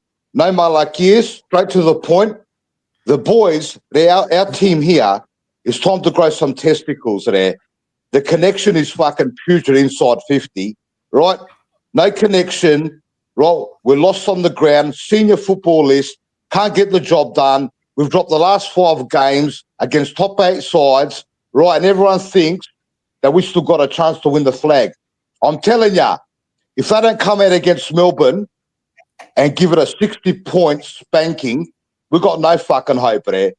Everyone's trying to make themselves feel better, like Carlton supporters. I agree. I agree. I don't think it's simple there. Is going to win the flag. You got your captain playing like an absolute pussy, right? 4 weeks in a row, right? You can't connect inside 50. Teams are flooding the back line. Right? Instead of pulling the ball back out and switching the ball and opening up the back 50, right? You got the coach on the bench, right? The mucker takes 3 quarters to tell them to stop bombing the ball in. He's right there on the bench. You know what I mean? Tell the players, stop bombing the ball in. It's simple stuff, but it's not rocket science, bro. I agree, man. And we were saying, like, I know everyone's saying that, like, oh, you know, you beat Melbourne and all that, but I've seen issues in your game plan today in the last 5 or 6 weeks, man. You're just not connecting, man. Rocco, the game plan there is gone, is shot to pieces today. We've lost connection. When you play against top 8 sides, right, they do homework on you. You know what their homework is? Expose Darcy Moore on the lead. He's not a key defender. He's an interceptor. So what they do is, right, they talk about him at the team meeting and they said, we're going to expose Darcy Moore. And the Malacca, he wears a white headband. It sticks out like dog's balls, right? And it's a reference point there. It's not rocket science. It's smart football, bro. I was watching Crows training the other day, right? Yeah. I live in South Australia. I live up the road from Crows training. And what they'd done was, the defender, you know what he did? He pulled out a white headband. He got behind Thilthorpe, right? And they'll make it out they'll Darcy Moore to use him as a reference point today. It's easy football, bro. Come on. That's funny, man. That's good insight. That's actually funny, man. Like they actually put the headband on. But Darcy Moore, let's be real here. That I mean, I'm not trying to be a smart ass here. I've never really seen Darcy Moore as one of the elite defenders in the game, to be completely honest. He's only been elite when he's had other people around him to make him look good. Seba, you can't have your captain. Yeah, I'll tell you something. You can't have your captain, right, walking out to the middle circle before the bounce and revving up the boys and then go play like an absolute shit kicker there. The rest of the players see him, right? Captain. Hey, he's got to walk out there. He's got to walk out there and say, listen here, right? When the ball fucking bounces, right, you hunt and you fucking put your knee right through the back of his head. Simple as that. From the first bounce there. If I was the coach, I'll drag him off. I'll call the runner and I'll drag him off. I said, go grab him now and bring him straight to fucking me. Right the first fucking quarter. And I'll grab the captain and I'll say, listen here. If you go out there and you don't fucking lift your game, Monday morning you walk into that fucking club and drop the captaincy on the fucking table. Simple as that. I agree with you. I agree with you. Ray. Just quickly, mate, it's amazing how things can change when the team starts losing all of a sudden. You start begging the shit of the players and the coaches. I'll bag him every week. Listen, Mark, I'll bag him every week. It's unacceptable. You can't be 10 points clear on top of the ladder there. It's been an 18-point turnaround. So what we've done is we've given up top spot, right, for crumbs. So you've gone from the main course, right, to the crumbs on the floor.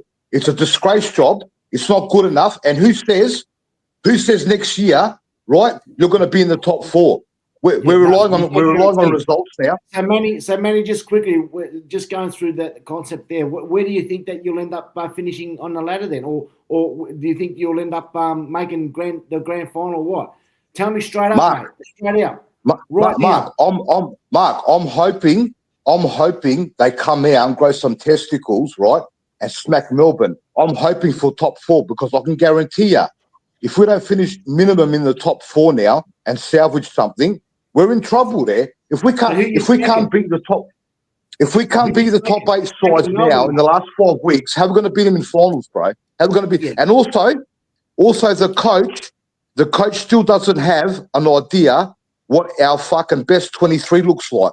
So he's thinking about bringing Cox in now. You're telling me now Cox is going to change the fortunes of the Collingwood Football Club. Because your coach now is starting to second guess about the players that he's got on a list, the older players, and he's thinking twice. And obviously losing Bobby Hill, you know, that's a key player, Bobby Hill. You know, I think McRae's go Mark, sorry. Yeah. So you're losing those players. You've also got maybe some players in your team now that are probably thinking twice about staying in the club.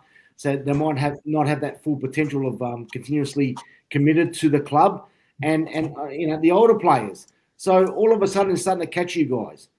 And like I was saying, Manny, you guys are at a stage now that you need to do something, or it's gone. The year is gone right now.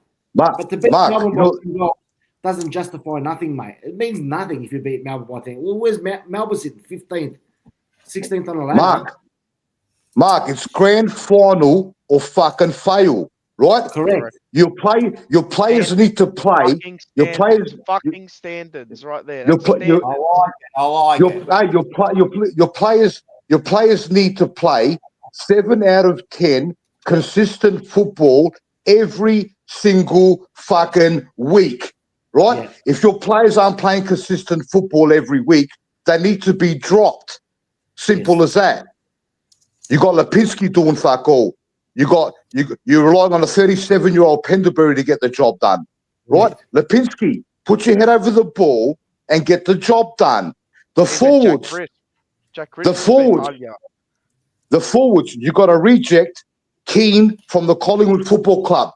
From the first bounce, you tell Keane if there's a high ball, next day you tell him, I'm driving my knee right through the back of your fucking head.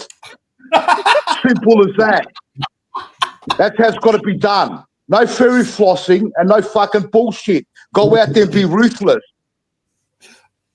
No, you're spot on there, man. You're probably using the F word a bit too much this evening, but he'll report you to the anti-social hotline. Yeah, anti-social hotline.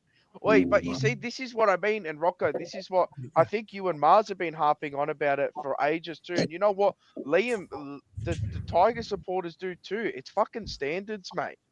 Yep. Manny's saying it's grand final or bust, and this is what. And again, I'm going to loop it into Carlton. This is what our supporter base doesn't have anymore. They don't have fucking standards.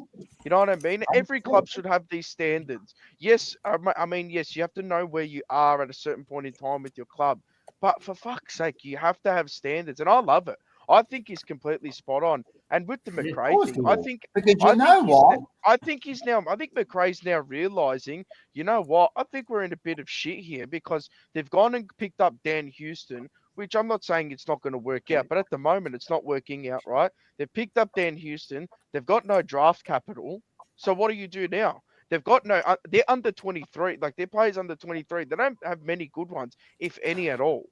You know what I mean? So I think he's starting to realize, fuck, maybe we're fucked up here. But again, I can't say much. My team's garbage. But listen, just because we're Carlton supporters, it doesn't mean you can't talk about other stuff. We're shit. I've admitted we're shit. It's got nothing to do with that. But what we're saying is Manny, not that Manny, the top, Manny at the bottom, is 100% correct that you have to set standards, mate. Because guess what? There's no guarantee next year. There's no guarantee that you're going to do anything next year. And this happened to Carlton in 23, mate. When we made the preliminary and we're 5 goals up, and then what happened apparently, when we lost that game, the fitness coach there, he said that they fucking clapped themselves in the room. Not right? Oh, Rocco. Mate, you can't do that. Rocco. Yes. Rocco, you know what the season's called today? You know what the season is called? What? It's called the AFL Premiership season, not the AFL Auskick Participation Award. It's the AFL Premiership season. It's a premiership or bust. Simple as that. I agree, mate. And this is why people like bag us and they go, "You're so negative." But hey, you got to have standards, mate. No, Rocco, you're the fucking best, bro. I love you. I told Mick Sacker, I said, I love Rocco, mate. Hey, Rocco's the man, mate.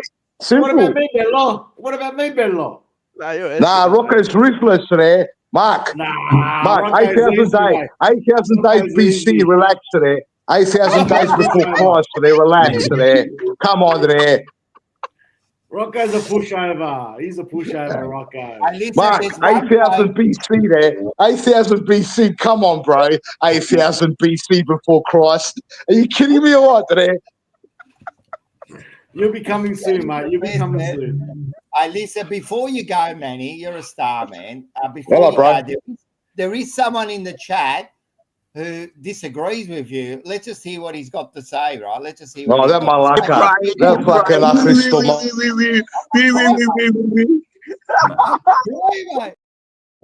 What do you reckon about that bloke? Dude, that malaka. What is that malaka there? He cursed us today. He gave us the fucking. He gave us the what do you call it today? The thing you do, Rocco. What's it called today? The malocchio there. Fucking what's it called there? The fucking thing you do there. Think funeral job. This bloke. Absolute funeral job. But he buried us. Yeah, he buried us. Fuck me dead today. Hey, listen. Hey, Rocco. If they don't come out fucking Friday, if they don't come out Friday night and fucking absolutely give it to Melbourne, I'm telling you, I'm going to kick every door off the hinges in this house. Right? They better go out there and get the job done. I want to see 4 quarters of proper connected football. 4 quarters. I don't want to see 1 quarter. I don't want to see half a quarter. I want to see 4 quarters of connected football and get ready for the finals, right? Try to finish top 4 and go back to Adelaide and get the job done. Simple as that, right? It's not good enough. It's not good enough. They've had 5 weeks now. So go out there and get the job done and us just smile like years. Simple as that. I sort of want, yeah, someone said it in the Good chat. luck. I sort of Good want luck, Melbourne to Collingwood. win now. I want to see Manny if they lose. Oh, I just want to see him lose now for Manny, man. Seba, Like he's going to. Seba, if Collingwood loses, go to Rocco's house and get on Chronicles. Get on Chronicles, make primary Chronicles, and you see the rare shit that's going to go on. You're going to listen to some rare shit like you never listened to before. It's going to be an absolute. I'm already subscribed. Don't worry, I'll be I'm listening. subscribed. I'm coming on Friday night. 4 hours there of absolute shit the bed material, bottle job, right? Absolute pretenders there. They better go out there. Hey, listen, you're wearing the Collingwood Football Club jumper. You understand? Right? When you put that jumper on and walk across that white line, right? There's no more tomorrow. You go out there and it's war. You get the job done. Don't go out there. Don't go out there, run around, right? And half-ass fucking tackles them like this. Go out there and play properly, right? They know they can do it. Go out there and get it done. Yeah, that's it. Bravo, Red. That's all right, boys. Take it easy. Hey, when I come to Melbourne one day, hey, Rocco, when I come to Melbourne one day, you're going to look me up. Yeah, you know what's going to happen? What's going to happen? When I come to Melbourne one day, because I used to come up there all the time. I used to come down to Thomastown all the time. So one day when I come up there, just down the road. Yeah, one day when I come up, next year when I come up to Melbourne one day, yeah, Collingwood Carlton game. All right. I'm going to come up there and I'm going to come on the jumper punch. All right, you're done. All right, and we're going to go right on with it. Right on with it. 100%, man. I'm going to get you on, and then what we'll go and do, we'll go and have some lunch. You've got to be privileged to jump on, mate. You've got to be privileged to jump on. Yeah, you do.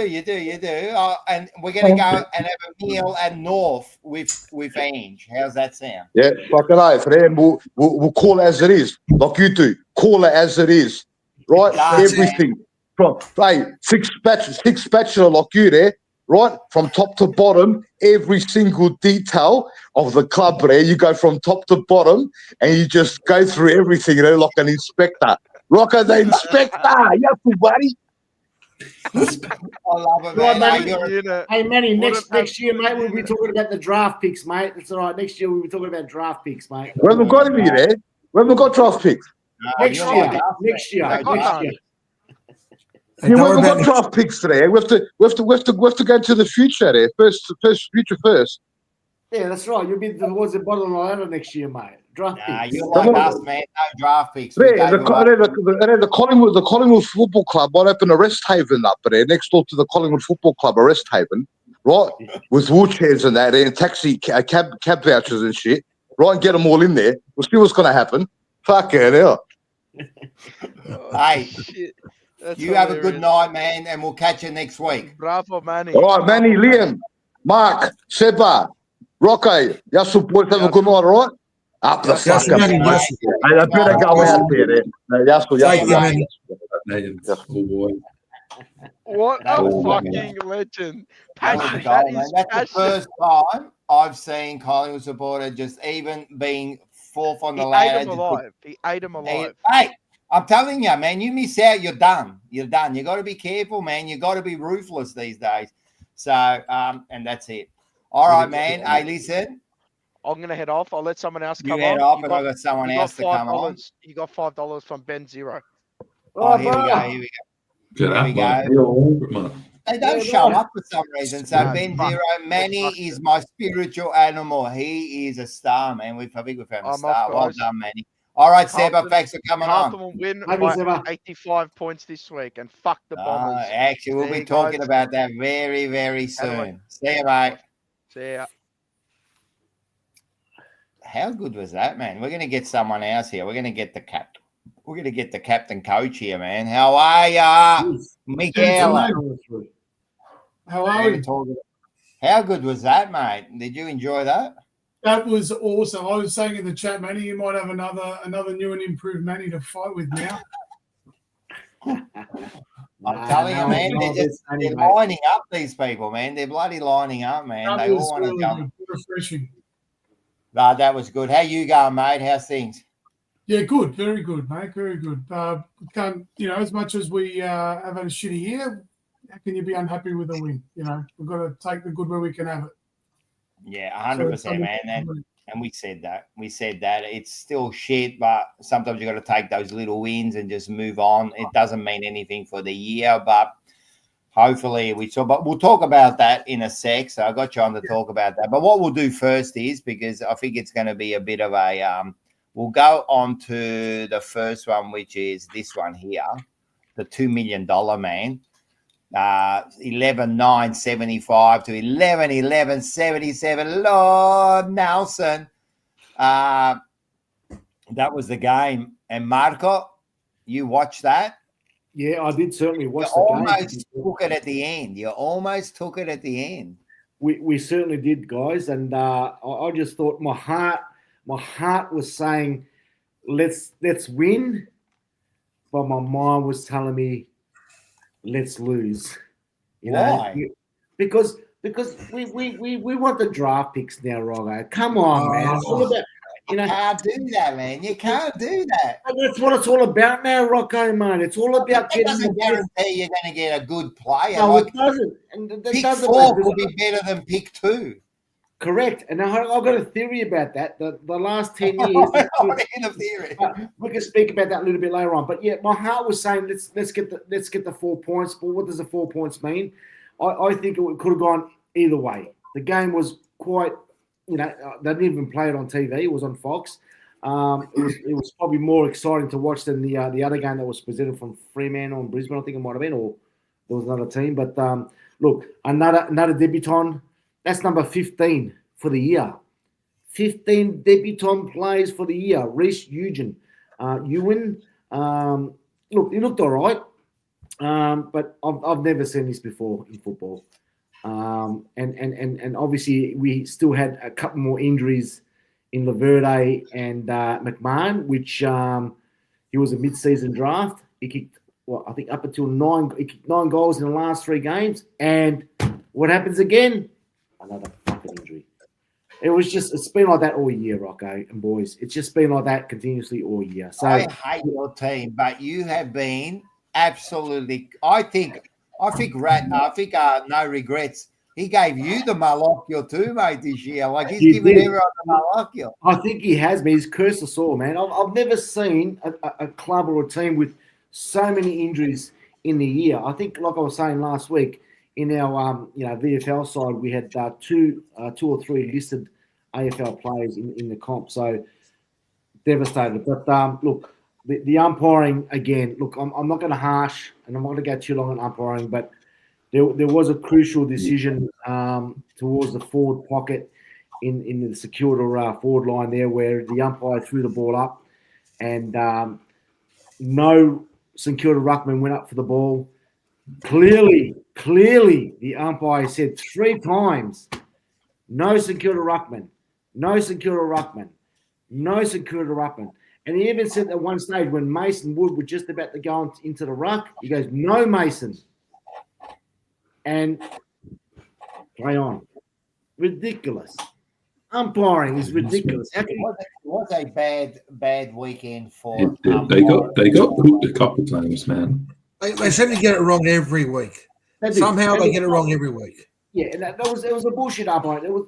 The game was about 8 minutes to go in the game as well, so it's pretty crucial. But and there's also, again, I'm not going to be racist or anything like that, but the female umpire that umpires that's out. not racist, man. Not racist. It's sexist. I'm getting confused about homophobic, racism, fucking sexualism. Fucking God knows what's going on these days anymore. Stop now before you say something. Stop now. Yeah. Go. But she's umpired us 7 times this year, and every time she's umpired us, she's always gone against us. That's what's been told. But the umpiring again was absolutely fucking ridiculous. I don't want to swear, but look, at the end of the day, it could have gone either way.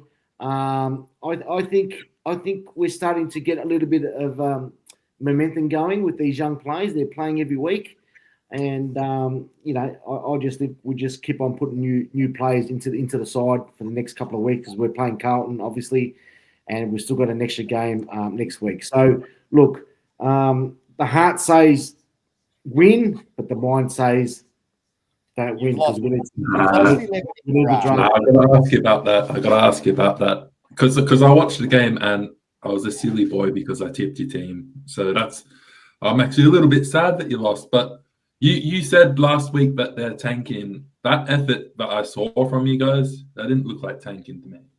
Yeah, Do you still think that you're tanking? No. Or are you trying to win that game? No, look, I don't think it's the players that are tanking, to be honest, Liam. I think what happens, maybe the coaching staff and the hierarchy that are up there saying maybe maneuver some players around to not win the game. So it's not about the players. You've got a choice, Mark. At the end of the day, I reckon what choice have you got? What choice have you got? The club choice would be to get pick 4 and 5 in the draft next year. That's the choice. I mean, we talk about this every year, and I might ask the coach this. We talk about this every year. If it's not one team or another, do you think that teams, and I'm talking about the coaching and that, but the players aren't going to go out there and deliberately tank, right? Do you think the coaches think about that and higher than the coaches, as Mark would say, think about that and would do something to cause a loss? Geez, I don't know. I think you have to be very bloody careful. And to your point, Mark, I didn't really see any players being played out of position for you guys in that game. So as far as sort of manipulating that part, I didn't see that. It's not to say that they don't think about it. I think at the point of the season that you're at, we're at, there probably is a discussion behind closed doors where it's, well, what's the point right now? Let's just try and get whatever we can get towards the end of the year. But I think that would be in the deepest, darkest corner of the club. I don't think that would get into playing group discussions and things like that. It would leak far too easily. Yeah. As much as I think it might exist, I don't think it's as prevalent as what you might think. I'll ask Manny this, because Manny's been quiet since the other Manny took over. Do you think it's more worth winning a game or losing it for a draft pick? Iannella, hell out of it. Look, the reality is that you've got to think hard and say to yourself, okay, are we going to tank? We decide to tank. If we're going, as Coach said, you're going to decide to tank. The reality is you've got to be able to be prepared that, as you mentioned before, Rocco, are you going to get the right player or players in, and are they going to be able to support you to be able to develop and because it seems to be this bullshit thing that I hear every single time. We're rebuilding. That's not fucking rebuilding, mate. That's just basically we've made some fucking bad choices. This is the shit we've got. This is the shit we've got to deal with, yeah? And this is happening with a lot of teams. Now, I can sit here and say about Collingwood and as Mick, as Manny earlier on, put it, that the reality is that, when we're good, and when we're shit, right? This rebuilding thing doesn't make sense to me, yeah? It's all about, now you look at Essendon. If I asked Mark the question, because I asked him last year, and he said to me, we're definitely going to be finishing in top 8. I've seen no improvement over the last 3 years that Essendon has done. All right. But would you say, on all honesty, that injuries have definitely set them back this year? Because they've had, as you said, when you play, I don't want to give Essendon any credit because they've been shit for 8,000 days, right? But this year, when you play 15 debutants, that's a lot of bloody debutants, man. A lot. And where are they going wrong? Because we don't know with injuries what's happening there. Like, where you go wrong with injuries? That's the other thing. Some of them are impact injuries, so you can't be blaming. Like, are they being? Some are impact. What are you going to do about it? I mean, we had that discussion, Mick. How many times did we have that discussion with our stuff? We were going, "What's going on?" We ended up sacking the bloke because of what was going on. Yeah, but you know what? I just wanted to just quickly say, right? This is how bad Essendon can go wrong, right? And how badly they fuck up, and then they can sit here and make excuses as much as they like, right? But the reality is they didn't want to sit there and sign what's his name that left and went to GWS, right? They didn't want to sign up and give him that extra year because what was it that you were going to achieve from it? All right, we don't want to sign that extra year to keep him for 2 years because we've got what is it you got? Well, to me, it makes no sense. What have you got? You got fucking peanuts. You got fucking peanuts. Yeah, that's the problem. If you're going to make a decision, be prepared to say, you know what, we're not going to sign this and this and this because we've got this. But at the moment, you're not doing anything, and this is why it's a bad reflection on your supporters. Your membership has gone downhill. You're talking about trying to get the MCG as your home ground. I'll say it as it is. You can't even get the second tier at Etihad filled up, right? So you're not getting, nothing's going right at the moment, and you think to yourself, what do? Right? Even Sekilda, who's been always the struggling team, them and the Bulldogs. I remember in the 80s, it was either Sekilda or the Bulldogs. Sekilda or Bulldogs will get the wooden spoon. Even they are outshining you guys by saying, you know what, we want to try and get TDK. We want to try and pay $2 million for this superstar that we've got, and we want to keep him. And get what are the Bombers doing? The Bombers are doing nothing at the moment. We'll see. Yeah. And that's the thing. You want to say you're tanking for what? What? You're tanking for what? You said to us last year, there's no excuses with injuries. You got to be prepared to have 23 players on the ground. Manny, it's not about Essendon tanking. I think it's about teams are now starting to tank. And I think I might have spoken about something last week about maybe having a bit of a perspective on maybe having some incentive for these teams that are not going to make the finals. That's what it's all about. It's not about directly tanking. It's about what are they playing for now? What are they playing for? They're playing for a draft pick. So it might not be out there directly saying let's tank and lose, but what are you playing for? Yeah, but the whole argument about that, and we've been through that many times at Carlton, right? Trust me, man. We got that many number one picks, man. The point is, what I'm asking, and I don't know the answer, is winning more important than getting your draft pick? Of course it is. Where's the Yes. fucking Like dignity? winning a game, does that do more for your kids than getting a draft pick? Of course it does. Where's the fucking dignity in it? Because we've got like heaps of number ones. Fucking We haven't won hell. any grand finals. You know, You know, you we got got no the dignity. best. We got the best spine in the business. Apparently, we're not winning grand finals. But, You know what I Rocco, mean? But I think, what I you're think, I saying, think what we're Mark leaving is a saying, little- it's okay to just put aside these players, right? And sorry, I'm getting a little bit passionate here, but you're saying it's okay to put, you know, the next 3-4 games aside. What about these boys that are going out there and they're trying, and they I'm really not want saying to, you that. know? There's a lot I'm of not them out saying there that. that really want to try, and they really want to make a point. They want to prove something because, you know, you're getting all these young boys that have got this opportunity now, you know, and they're probably being told, you know what, this is your chance to really try and outshine. Yeah. And all of a And sudden, you know, there's, oh no, but you know, we want to pick up the number one pick. Yeah, I can But tell they you would something never right now. say that. They would never say that. Well, they won't And say I- directly, but that's what it is. But It's this And they number won't one ask pick. the players to do it.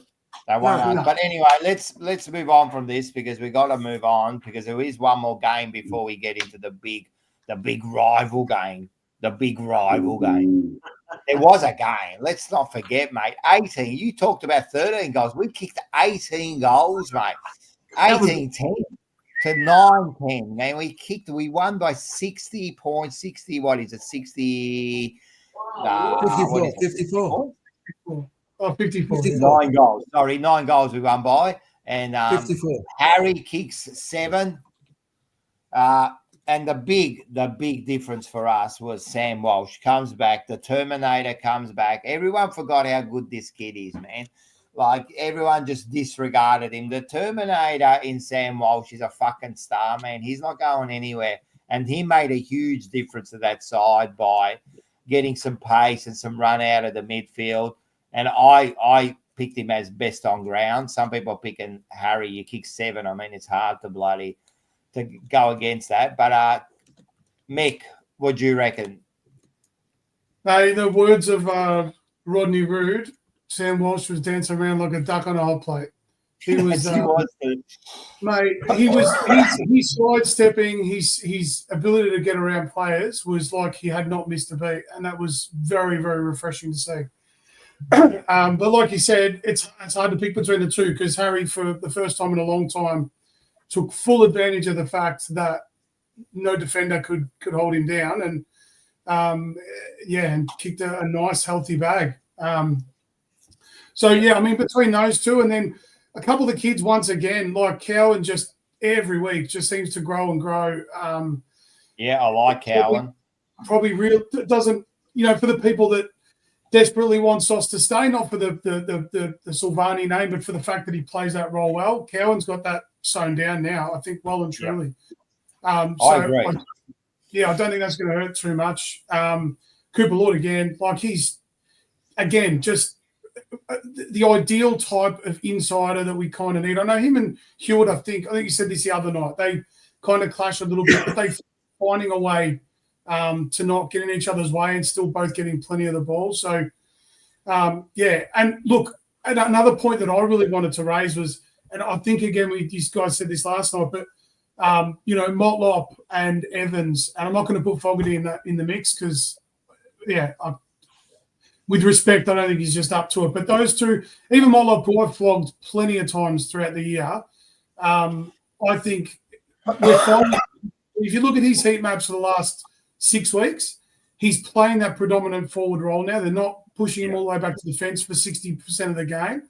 And the same with Evans or whoever fills that second small forward role. They're not playing as much ground time out back. And we've seen the difference the last 2 weeks. They're able to be at the full of the ball. They're able to make tackles. I personally think that I know it's corny to say, but those shackles seem to have been removed a little more, not so much the week before last, but this week.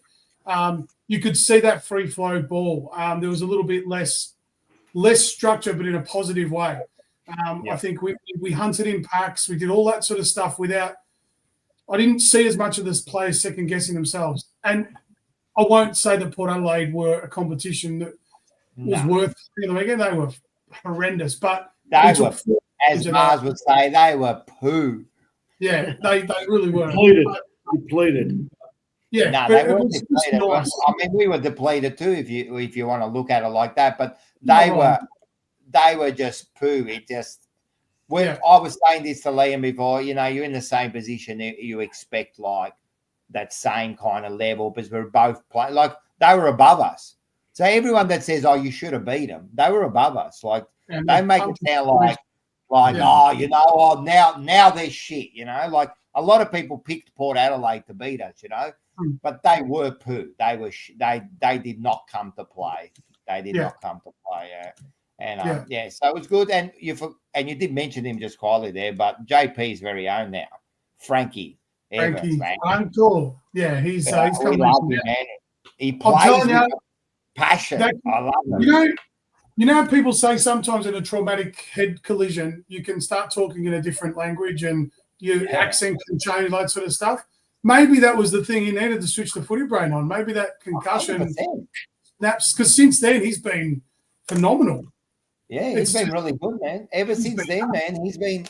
I love him, man. I love him. I love his the way he goes for it. He goes at it. You know, he's hard. And he actually plays that small forward role smart. He hits those packs. Like if you look at that goal where Mackay handballed it to him, he hit that pack. He ran past that pack, received the ball. You've got to do that 10 times and maybe you're going to get one. But you've got to do that 10 times. Our small forwards haven't been doing that. They wait. They go for the mark. You know, like small forward, it is a craft you have to get right. And he seems to be right. And the other thing he does, he kicks. He's a good kick.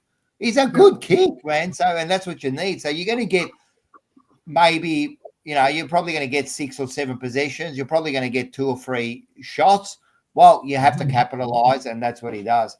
Any questions before we move on, Liam? Only one question to you both. Just an interesting one on Harry Mackay. Now that he is starting to play a little bit better, and we know there's going to be some changes for you guys in the off-season, do you think now that he's put in some good performance, that gives him a bit more credibility, and other clubs may think, actually, we do want to go after this guy? Of course. Yeah. So would you be open to trading him? As I said, I'm open to everyone being traded. Almost anyone. I don't think Walsh and Wiedering are the two, and maybe Cripper. I mean, he's our captain. He's getting older, but maybe not them three. But everyone else, I'm up for a trade. But the only thing I would say about that is, I'm happy to keep both because I think both of them, if they're playing well, you know that 2 big men will work, right? We're thinking TDK will go. The only thing with them two is, if there's a good enough trade. Let's say there's 3 first rounders, you know, like a player, whatever the Godfather kind of like, you know, like a gift they're going to give you, right? But we can't get rid of both of them. So if one goes, one has to stay. That's the only thing I would say. But ideally, if Curnow wants to go, and we're going to get like 2 first rounders and a player from you know, now there's word that the Swans want him. The Sydney Swans, why not? If that's what it means. If he doesn't want to play there, you go. But I would keep one of them. Coach? The only addition to that I'd say is personally, I think Harry brings more than Charlie does. Charlie's got the factor, don't get me wrong, but Harry can tap in the ruck. He can run up the ground. He can take contested marks on the wing. He's a cleaner kick, in my opinion. I think Harry offers us more than what Charlie does. And Charlie's head at times gets well and truly out of himself or in his own head, and we lose him in games. So personally, I think if there was to be one to go, I would probably move Charlie on. And a lot of people will say I'm nuts, but I think, like I said, the X factor. For me, the versatility of Harry outweighs that X factor. I think you can use him in the ruck. You know what I mean? You use him in the ruck, and then like even Mars says this, then you can get rid of TDK because then you've got O'Keefe there, who's an upper comer. You know, you still got Pitternet in the background, and then you got Harry who can take that second ruck. You know, so there are options, and then you can use those picks to pick up some pace in the middle and maybe another key defender or whatever, you know what I mean? Or another small forward would actually be the one I'll be going for too, you know? So, Yeah, but again, Sydney if can they, have it, mate. yeah, again, if they want to go, I wouldn't be too upset about losing one of them, you know what I mean? But I'm happy to keep them both and then be, you know, 2 stars. I know if they're both playing well, it's hard to beat them. You know what I mean? You see the other teams do it. You see Adelaide do it. Geelong have got the 2 big, you know, a lot of teams play with the 2 big forwards, you know, so that'll be the only thing. But what we'll do is, since we got the big rival game, let's get into that and let's get into that Carlton and Essendon Thursday night. Well, one of the biggest clashes of the year. What do you reckon? Mark, I'll let you start off. Are we going on to the tips or what's going on? We'll talk about the game. Okay. And just what you reckon, ins and outs, what you reckon, what's going to happen. Let's just talk about the rivalry game. Let's give it a go, Rocco. Obviously, the rival game now is becoming a bit obsolete. So, what was it? Thursday night game, isn't it? Thursday night game, blockbuster. And it's not even televised. That's how much they think of it. It's not even televised. WTF? What the fuck? What's going on, man? How crazy is that? We can't even get these 2 clubs playing on TV on the Channel 7. But anyway, it is what it is. You've finally woken up, Mark. You've finally woken up, mate. A team that has no value. You've finally woken up. Well done. Well, we're talking about teams. Welcome to the Jumper Punch. Well, Fourever rivals, to be quite honest, but affiliated with the Jumper Punch.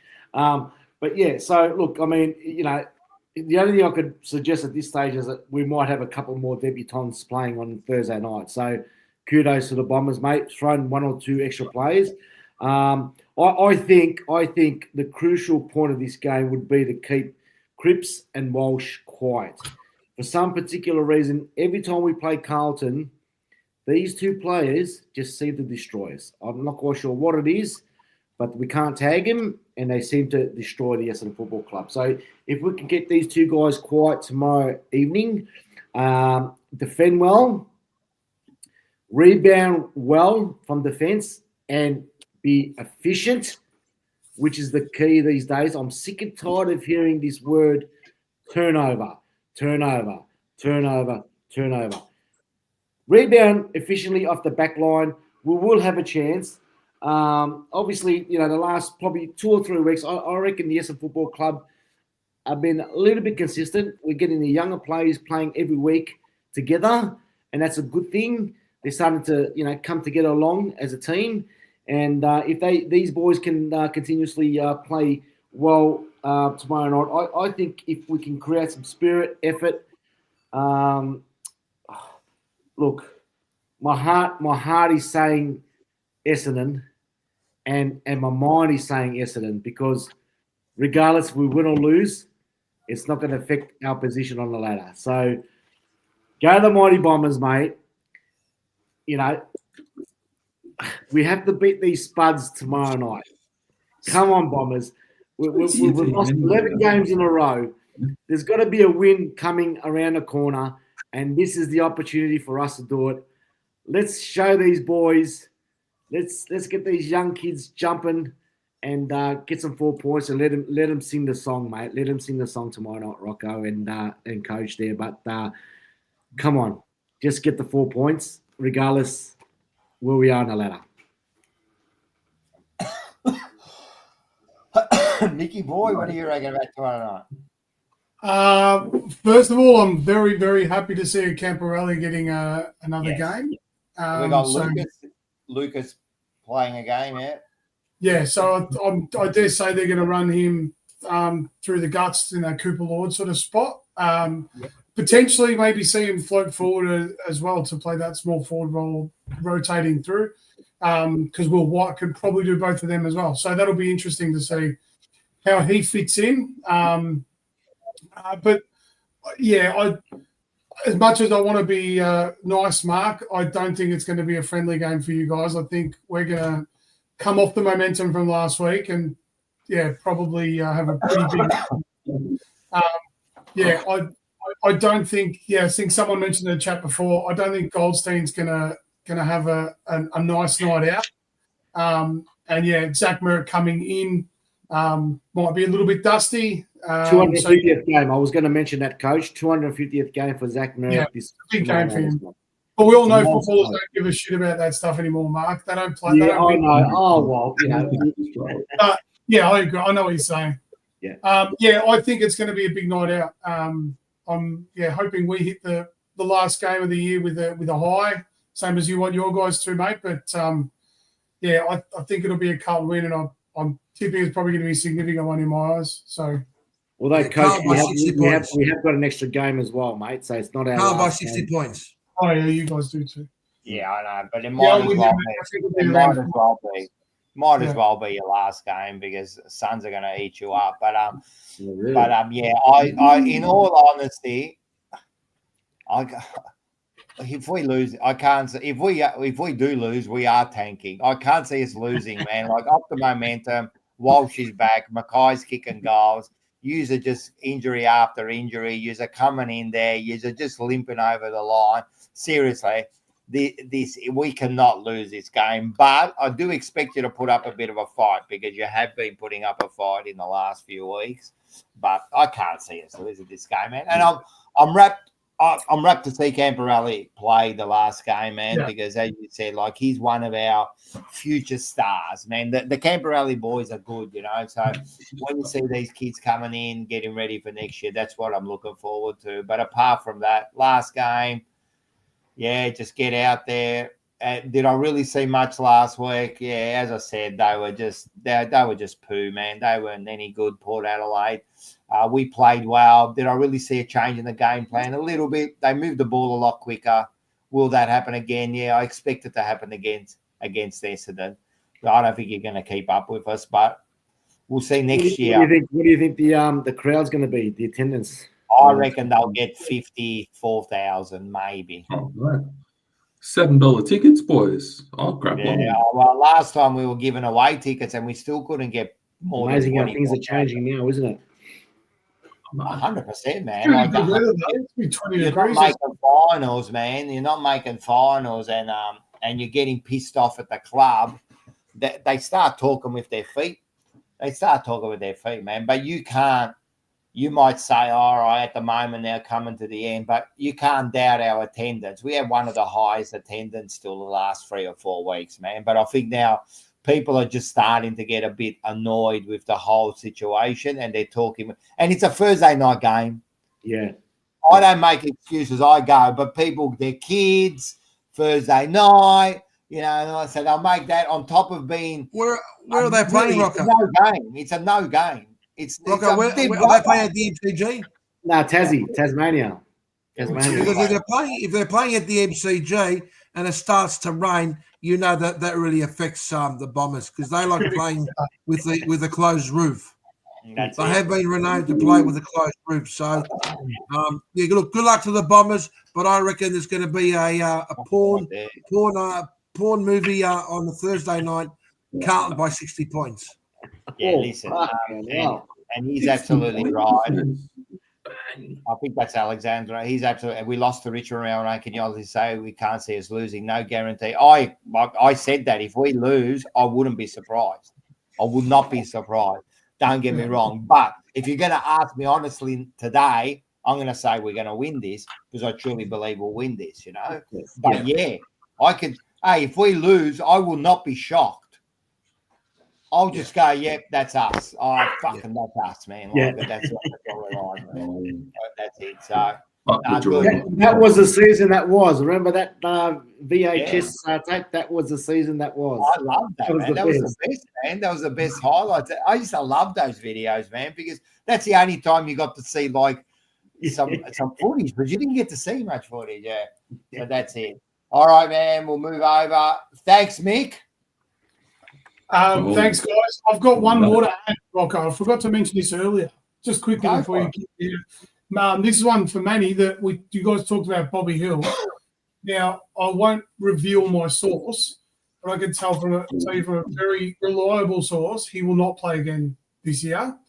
And he has split up with his woman. That's official. And he's now moved in with some unruly types, and he's off the rails a little bit. So, yeah, I can tell you on a very, very trustworthy source that that is the case. It's very, very sad, unfortunate. But that's, very much the situation at the moment. The other part that person said to me was, don't be surprised if they don't play football again, which would be a devastating. That's how bad it is. So anyway, hopefully Collingwood can reel him back in and get him on track. But that's the if there's one team that can do it, it's probably Collingwood. If it's Collingwood's probably one team that can do it. They're very well united sort of club, and they're very supportive. So it's sad, but you don't want to lose a talent like that. No, and I didn't want to end that on a negative note. I just thought I'd pass that on. That unfortunately, that's to be the current climate. But anyway, it's not the due. I mean, the rumours are out there that he won't be playing for at least the rest of the year, and it's been going on now. Not just it's been going on for a month or 6 weeks, however long it's going. So there's definitely something there. There's definitely something there.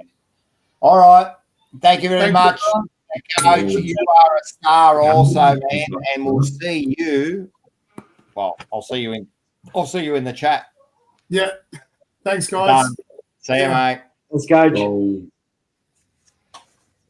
How good was that, mate? That was a star-starter lineup tonight. What do you reckon about that? All right. You know what we're going to do? We're going to go into the tips because we're going to finish at 10:30. So we'll go into these tips and let's get them done.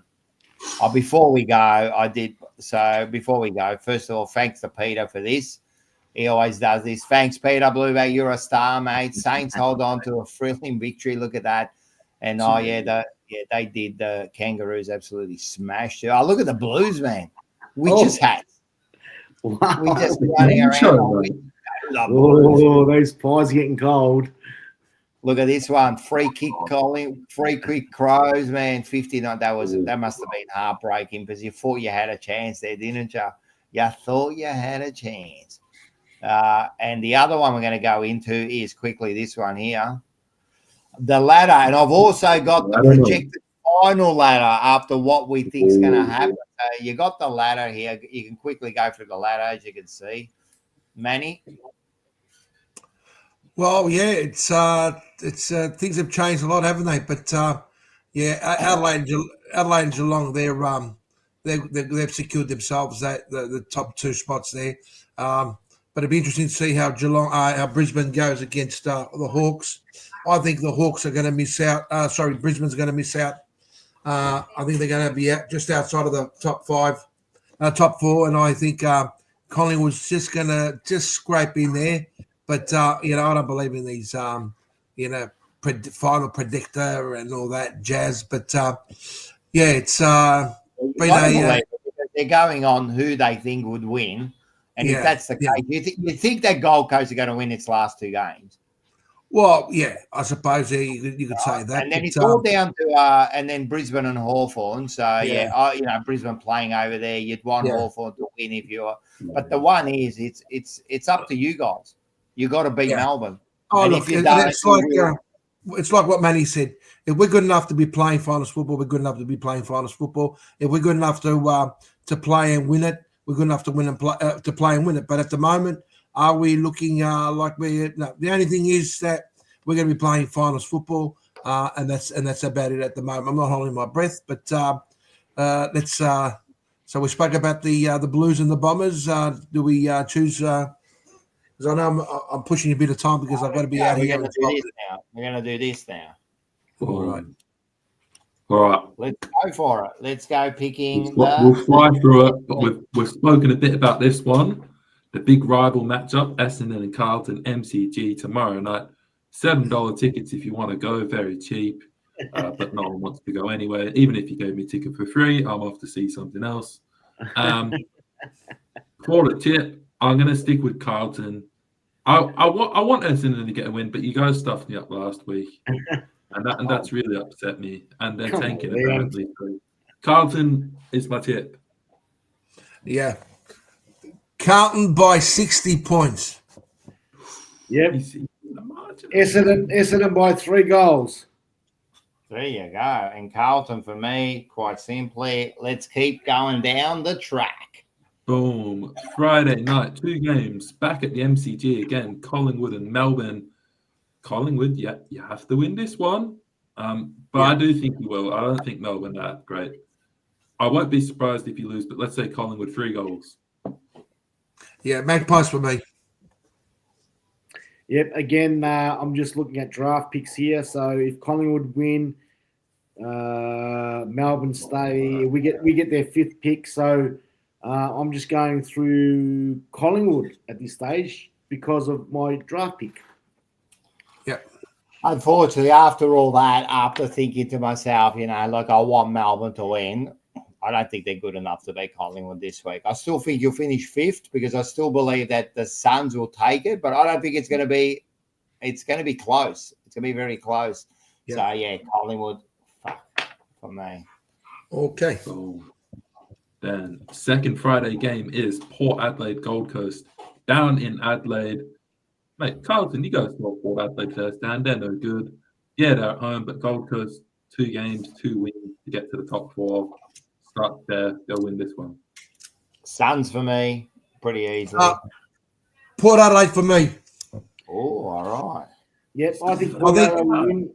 they're going to do it. They're going to do it for their coach. I think he's. I know that he's probably hadn't had the best season, and I know that he's leaving in a sort of in a low part of the of his career with the club, but somehow I think they're going to go out there and they're going to try and do their best to win it for their coach. So Port Adelaide for me. Yeah, spot on there, Manny, mate. I was just about to say exactly the same thing, mate. They're going to send off Kenningley in style, so I think Port Adelaide will beat. I think both of you are dumbasses because you're picking Port Adelaide because you want the Suns to lose, and you're picking Port Adelaide because you know that if the Suns win, you's a fuck. So come on, Rocco. Think about it. He's been their coach for that long now. Mate, Port Adelaide have been scatter, man. They're just dropping like flies. Man. They're playing at home, mate. They're playing at home. Come on. Yeah, dropping dropping like flies. Next one. All right, here we go. Here's some pretty simple games. North Melbourne, that's Adelaide. North got their win last week. Well done. Adelaide, top of the ladder. They'll keep winning. Adelaide wins. Yeah, pretty easy. Adelaide for me. North Melbourne for me. Yeah. If the Bombers lose tomorrow night, I'll be tipping North. So they'll take our position again on the ladder, and but I can't see it happening. So Adelaide for me, but hopefully North. Sure, North Melbourne. You just want them to lose. You're definitely picking with your heart there. Next. Right. Well, with this one, I want Richmond to win so we can finish above North. But look, it's going to be a tough day for us. Geelong, too good. They'll win. Yeah, you know what, Liam? I'm not going to agree with you, mate. But yeah, I'll pick Geelong. Okay. Rocco was getting excited there for a minute. He's thinking, "Fuck, I'm going to win this. I'm going to win this." Footy tipping. Again, guys, a little bit of deja vu here. I would love Richmond to win if Essendon lose. So we go a little bit further down the ladder and the extra draft pick there. So, but I can't see that happening again. We won't finish so Geelong for me. Even if we win, we won't go above you. Nah. Yeah. All right. You will. What about the Eagles? The Eagles in Sydney. Yeah. Yeah, there is. Eagles Sydney. Sydney. Yeah, look. I don't know. I'd like to see the Eagles get another win, but Sydney are actually playing good football, so Sydney for me. Yeah, Sydney for me. Manny? Easy. Eagles for me. Fuck, you definitely want to lose this. Mate, he's taking risks, though. I like it, mate. I like He's it. gone Richmond. North and Eagles. No, he took No. too long. He took too long. What did you go? Oh, you Essendon. went the Cats, sorry, but the other one. What did you do? The other one, you went for a weird one too. Anyway, I went North, Eagles, Cats, yeah. yeah, What you about the did. Bombers? Too. Next, All right, there is a couple good games coming up here. Not Giants and St Kilda though. St Kilda cannot go 5 in a row, but it would be typical of the Giants. But Giants win at home. They have to win. Yeah, Giants for me. Yeah, Giants for me, mate. Saints 5 in a row against what? Yeah, Giants for me. Mate. They're like the best Yeah. worst team. oh, this one's a good one. Yeah. This is deciding that last spot in the 8 potentially, but I think it is. It's Bulldogs versus Fremantle. And you Doggies know for what? I me. think Fremantle are going to be the unlucky team to miss out on 15 wins. That's insane. But I'm sorry. I think the Bulldogs are going to get them over here. Doggies I for me. think so too. Yeah. Yeah, Doggies for me. Yeah. Doggies for me. I thought Freo at one stage they were going to get close to getting top 4, but they've lost a couple of games previously. So the Bulldogs for me.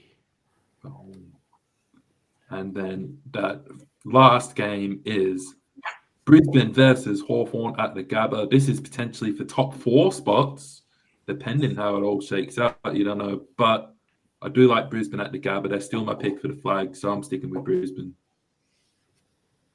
Yeah, I'm going Brisbane too. I want Hawks to win, trust me. But I think Brisbane over there, and last week they showed they are a quality side, bro. Quality side. So, yeah. Hawthorn for me. Hawthorn. Why would you want Hawthorn to win? Well, what do you mean? Yeah, it Because doesn't Hawthorn who I want wins, to they'll win. make your spot. It's not about who I want to win. I think Hawthorn's going to win. Oh, is that why you fucking picked the bloody North Melbourne? No, I think that a couple of teams like Adelaide who've got no issue in the fact they're on top there. They might not sort of Flip of the coin for me. worry about injuring the players. Flip of the coin. Flip of the coin. All right, we've got tails. Hawthorn for me. He's Oh, done it, mate. And Good then luck. while we're here, Happy we might as well do the last game because it is next Wednesday and we'll be on. So we might as well do it now. So, Yeah. Gold Coast Suns for me.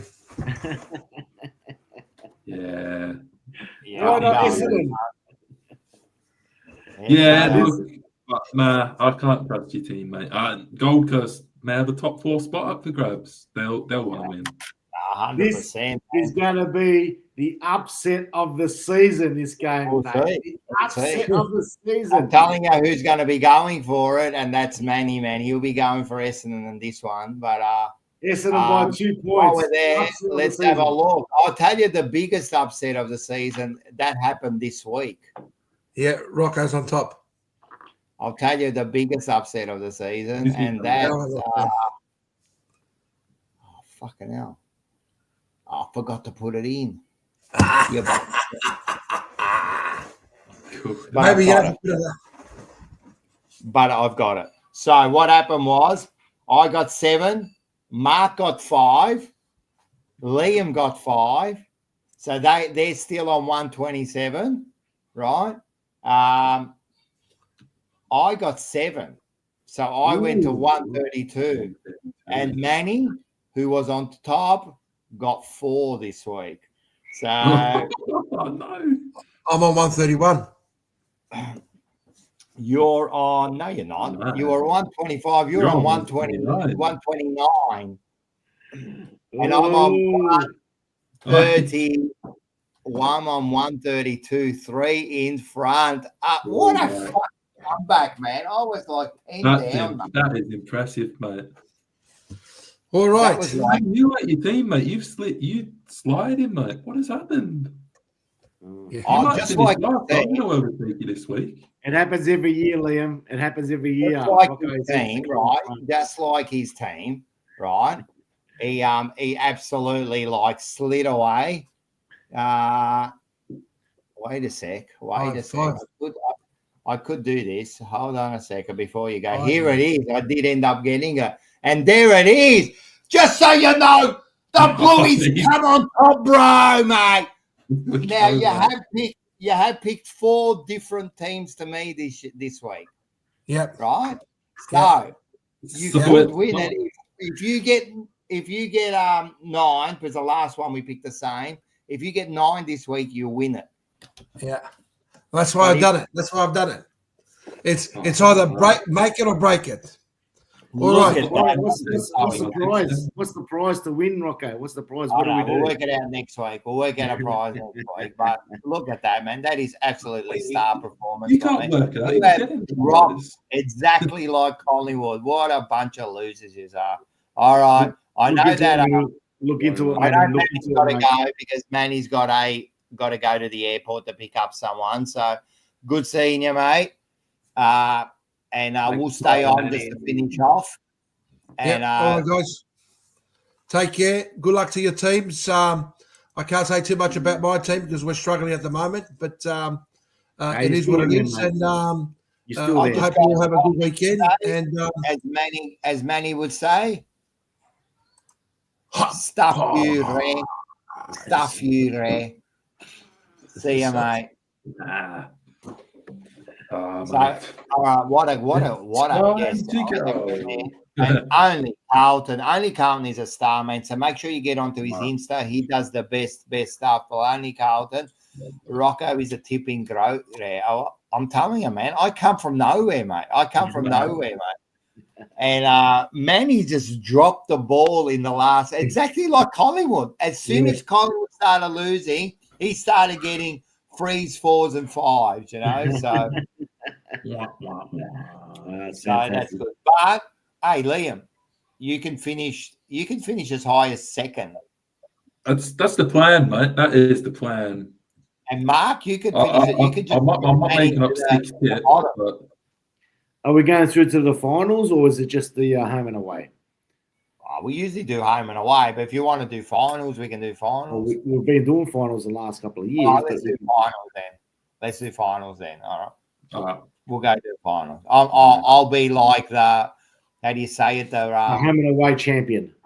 What do you call it? Yeah, the home and away champion. Yeah, that's it. It was a good show. So first of all,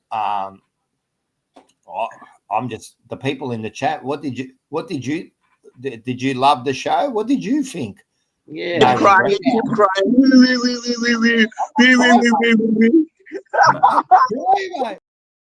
Why are you being like that? No regrets. Like I thought you liked the show. That's no good. Like it's very, very bad of you to act like that. You know, like I don't know about you, man. You're getting a bit of a sookie la lately. So thanks everyone in the chat. Just make sure, right, which is very important to us. Make sure 2 things. Make sure you get your tickets for Remix Mania, which is on the 29th. Everything's in the description at the bottom. And then get your tickets here. Last chance to get your tickets. Scotland, PEARCE, FEVOLA. We're all going to be there, man. Get your tickets. The links are there. Get your family. Pass it on. It's going to be a great, great night. Make sure you get those tickets. And like and subscribe, eh? What's that? Like and subscribe. Oh, yeah, of course. Always like and subscribe. I don't get people that don't like and subscribe. Like, well, you got to get them liking and subscribing. If you watch the show, right? Just especially if you've been through the most of it, just push fucking like, man. It's not hard because what it happens is what you don't get is puts it in the algorithm, gets sent out, more people get to see it, and then we get bigger audience. Bigger the audience, the better the show, the better the quality, the better the guests. Wow, today I have to admit was a great thing, and Manny's a star there. Manny, mate, I haven't laughed so much. Ray, we've got to get him. And also get onto Mick Skaka, get onto his stuff. Coach was fantastic as well tonight. Coach was fantastic. Coach, thanks to Michael and Michael. Yep, Seba. Thanks everyone for coming on, and that's it, man. It's been a big night. We've hit the 3 hours again. Big night, good stuff. Go the Mighty Blues tomorrow. Come on, let's beat these Spuds, man. Come on, let's I've got to put my costume on next week, man. If the Bombers win, mate, the costume is coming on, Rocco. The costume, he says. I want to see it. I want to see it. I want to see it. If next week happens, we'll do something, I suppose. We'll work it out. But you won't win. We're going to make it look like we're going to finish off with 12. Actually, you'll be on 13 losses by the time the season ends for you. But as I said, go and get your tickets. I'll leave you with this promo and go the Mighty Blues. Go Dons.